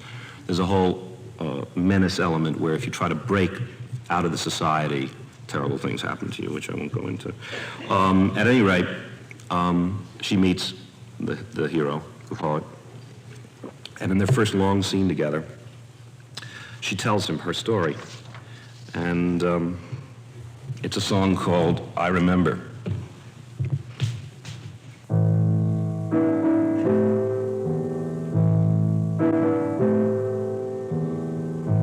I remember sky. It was blue as ink,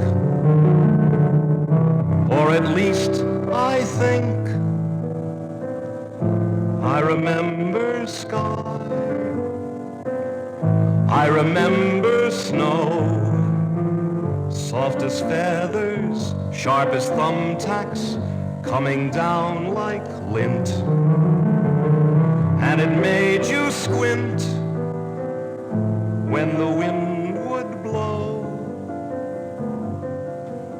And ice like vinyl on the streets, cold as silver, white as sheets, rain like strings and changing things like leaves. I remember leaves, green as spearmint, crisp as paper. I remember trees, bare as coat racks, spread like broken umbrellas. And parks and bridges, ponds and zoos, ruddy faces, muddy shoes, light and noise and bees and boys and days.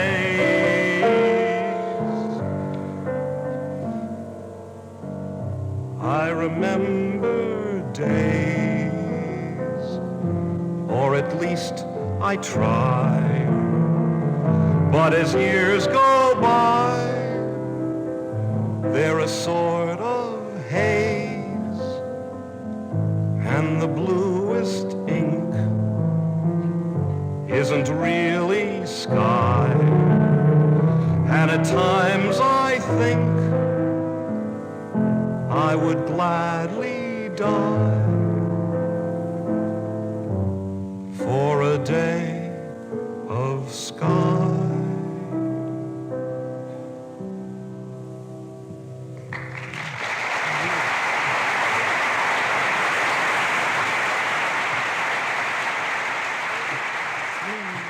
The reason I wanted to play that for you particularly was that actually the most important thing for a lyric writer to have is a book writer. Because I will read you, I think that's a terrific lyric, and I will read you what Jim's sketch for that song was. We talked about the song, and when I went today, I thought that's a nice song to kind of analyze and show what the genesis was and how I made it into a lyric and took Jim's little sketch, the speech that he'd written, and this is what he wrote. I remember snow. It's white as bed sheets and as cold as frozen food. It comes down from the sky. I remember sky. It's blue as ink and very far away as Mommy. I remember her a little. She was big, as tall as trees. Oh, trees with leaves as green as spearmint. Leaves rustle when the wind blows. I can hear them. Nothing in the store sounds like leaves in the wind. I remember rain. It comes down from the sky like shower water. It makes the grass grow tall and soft, like carpet. But grass is lovelier than carpet, and a shower isn't rain, and 13 years of ink aren't like 1 minute of the sky. Oh, I'd do anything for snow. I'd even die, I'm so unhappy here. Now you see that everything was there. Everything. And all it required was making it into a song. Now when you have a book writer who has the kind of poetic invention that Jim does, and also the sense of what music's function is, because he did not write that speech to be spoken that way. That was to cover that section and just to put down ideas, that section. Now, that's probably the closest in my career I've ever come to just taking everything that the book writer had done. I was going to do, which I don't really have time for, is to show you how I took that and made it into song form. The major thing was that he started out with this lovely phrase, I remember snow, and I kept trying to work with it. And all I knew was that at the end, I wanted to use the word die, and it took me hours before I suddenly, the light went on. I thought, oh no, if it's called I remember sky, then I can repeat it at the end and then rhyme it with die. And then the light flashed, and I was able to go ahead with it. But it brings me to the subject of book writers, which I'd like to cover before it gets too late. I don't mean that facetiously. Books are what musical theater is about, and that's in no way modesty. It's not about songs.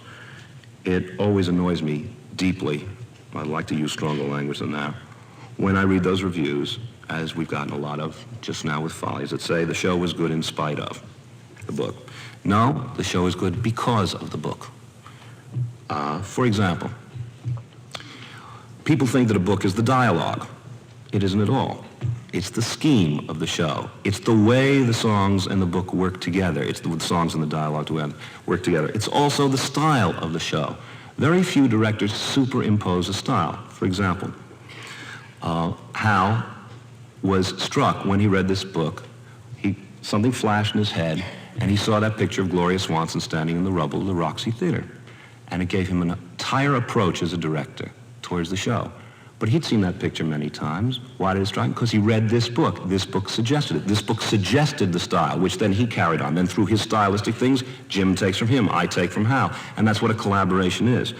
But I really don't know a successful musical in the last, that is since Rodgers and Hammerstein, I'm sure there were in the 30s and 20s, that is good in spite of its book, or successful in spite of its book. And it isn't just a matter of the dialogue or the characters. It is the whole piece.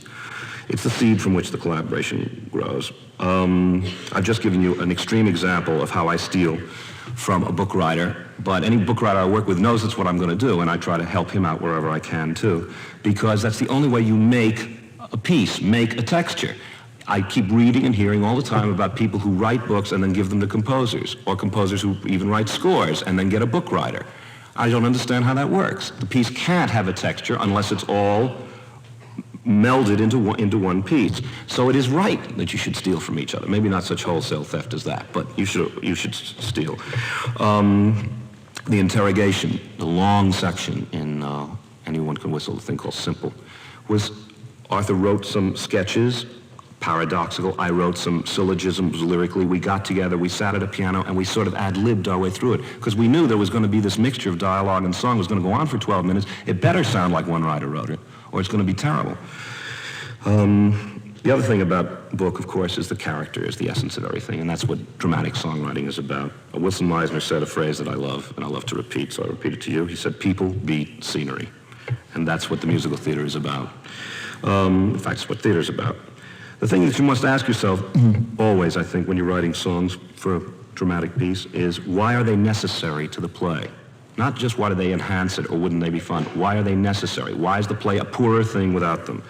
I happen to be a big fan of My Fair Lady as a show. I had a wonderful time in it, but I liked the movie better. The movie was an improvement on the play, and I don't think the songs were necessary to it. That's just my feeling about it. I enjoy the movie with no songs more, and I loved seeing the show. The other thing is that collaboration, of course, is more than with a book writer. We have what is commonly known now as a director's theater, which is usually a pejorative term, but not when you're working with people like Hal Prince and Michael Bennett. I'm sure there are others, but they're the ones in my experience, where the collaboration is more than just with the book writer. I believe in the supremacy of the writer. I believe that that's the most important function. But there are many ideas you can get from a director and from a choreographer, and it helps. Also, you get abrasion. I think that one of the reasons that everybody always asks, why did Anyone Can Whistle fail? Why did Anyone Can Whistle fail? Because, it's got a kind of following. Well, one of the reasons it failed, of course, is that Taubman and Kerr hated it. That's the major reason it failed. But there are a couple of other reasons, and one of them, I think, is that Arthur and I, who worked so closely as a team, Arthur directed that show also, and I think he did an excellent job on the direction, but there was nobody to fight us. We were this team. There was nobody making us question our own work except our own intelligences, and that just isn't enough. And it brings me to something I want to do for you, which is that the abrasion can be very annoying sometimes. When we were out of town with company, we had a lot of trouble with the ending. And there was a song called Happily Ever After, which Dean Jones sang, Robert sang. It was his climactic self-discovery. And it struck a number of people as being too bitter and too negative, and Hal Prince kept using the word negative to me all the time. And I'd like to play it for you because it was through the abrasion with Hal that I came to writing Being Alive, rather against my will. But I want to play you not only that, I want to play you the 3 endings we had for company, and that'll be the end of the evening because I know things are getting long and hot and restless. But I'd like to play these 3 things because they're all songs that for different reasons I like. And the first one was one of the first songs I wrote for the show. It was called Marry Me a Little. This was Robert at the end of the show with his self-discovery. Except in this version, and also for purpose of the next song, there was a scene in the second act in which he went back to Amy. Amy did not get married at the end of the first act. And there was a second scene with Amy where he came back to her and asked her to marry him. And that's when she says, Robert, you gotta love somebody, not just somebody. But this was the song where he suddenly realizes that he wants to get married, and he thinks he has the answer to what marriage is about. Someone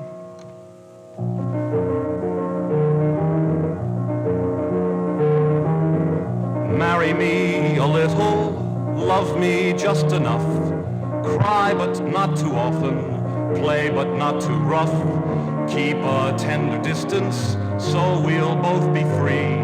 That's the way it ought to be. I'm ready. Marry me a little, do it with a will. Make a few demands I'm able to fulfill. Want me more than others, not exclusively. That's the way it ought to be. I'm ready now.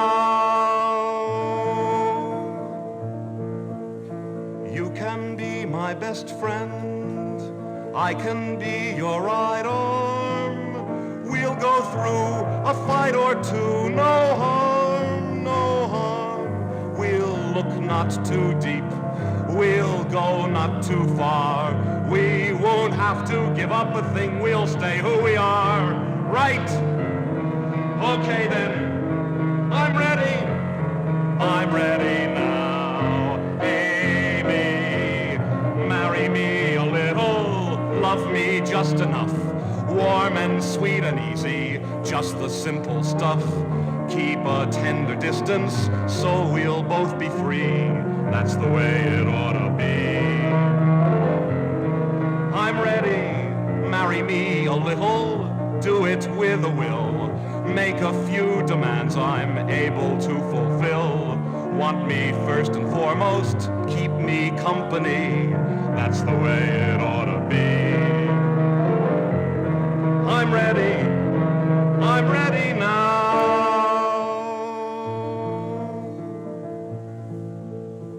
Oh, how gently we'll talk. Oh, how softly we'll tread. All the stings, the ugly things we'll keep unsaid. We'll build a cocoon of love and respect. You promise whatever you like, I'll never collect. Right? Okay then, I'm ready now. Amy, I'm ready.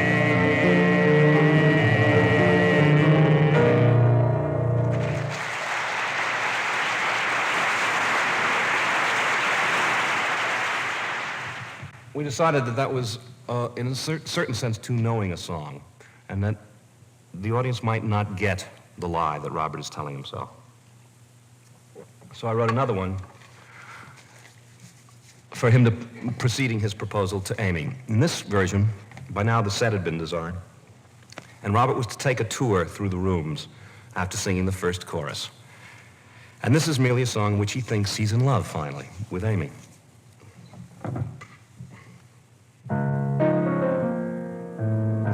All these songs, incidentally, are very loud because they were the last song of the show. Multitudes of Amy's crowd the streets below. Avenues of Amy's, officefuls of Amy's, everywhere I go. Wonder if it means, wonder what it means. Oh, I wonder what it means. I see them waiting for the lights, running for the bus, milling in the stores and hailing cabs and disappearing through revolving doors. Multitudes of Amy's, everywhere I look. Sentences of Amy's, paragraphs of Amy's, filling every book. Wonder if it means I've gone to pieces. Every other word I speak is something she says.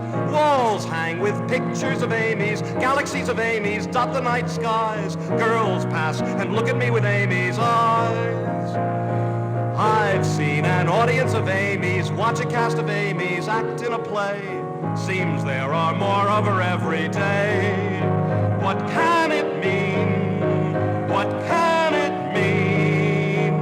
I've caught a stadium of Amy's, standing up to cheer. Choruses of Amy's, symphonies of Amy's, ringing in my ear. Wonder, I know what it means. Hey, Amy, I know what it means. Oh, wow, I'm ready, I'm ready, I'm ready now.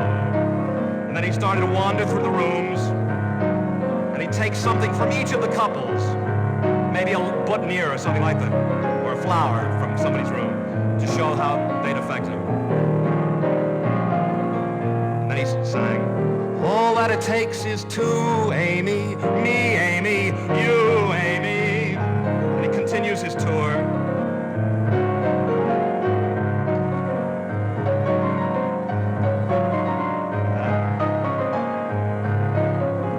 I know what it means. Hey, Amy, I know what it means. Oh, wow, I'm ready, I'm ready. I'll say it. Marry me now.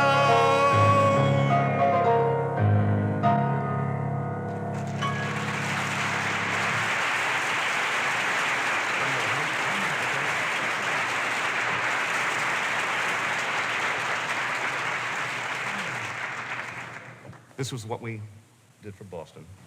You'll hear a lot of familiar lines in this, and this is what was considered the sort of bitter or negative song. I think of it as not that way because it's a question of the lady doth protest too much. I think it's a scream of agony, but it also does not have a big finish. And it's also way out of my register.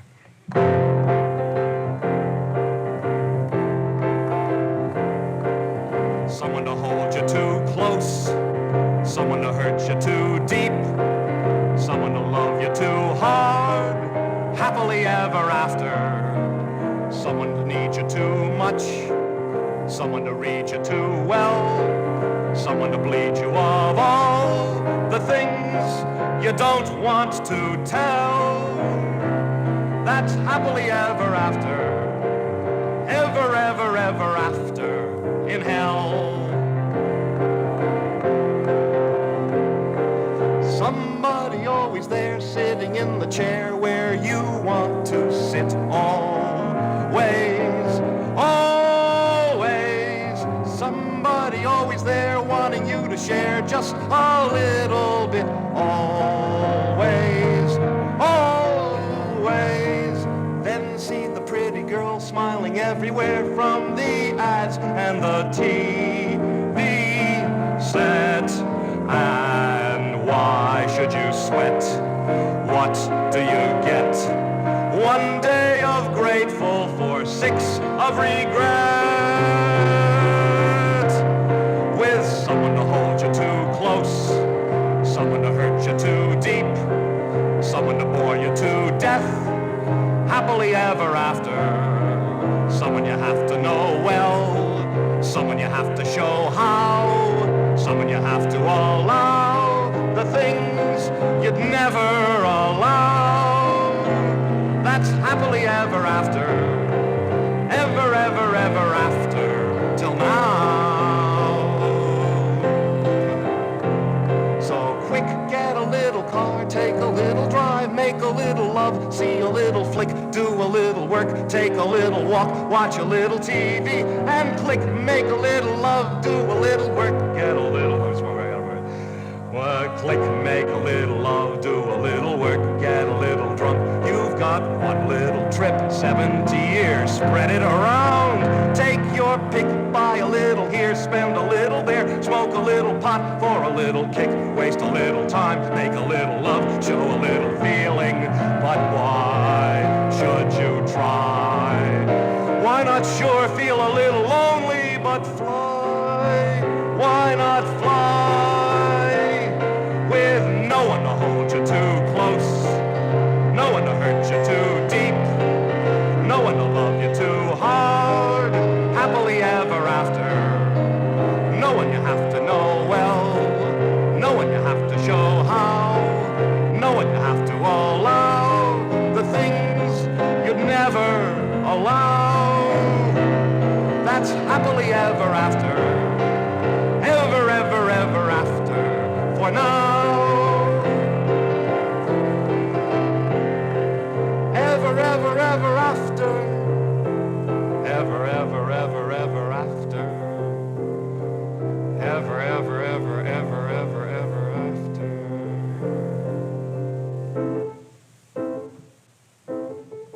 And went back to the birthday party.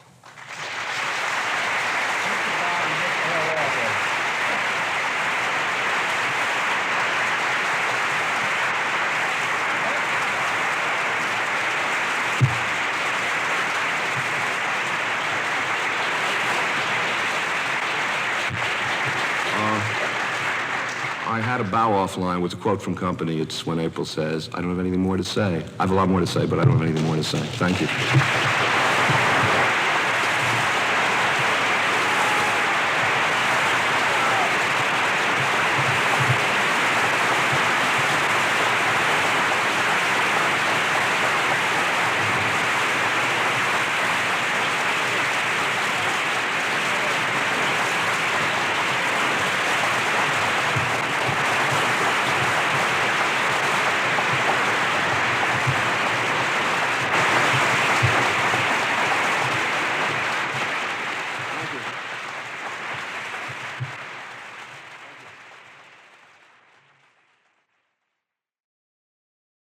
Thanks for listening. For more information on 92nd Street Y and all of our programs, please visit us at 92y.org. This program is copyright 1971 by 92nd Street Y.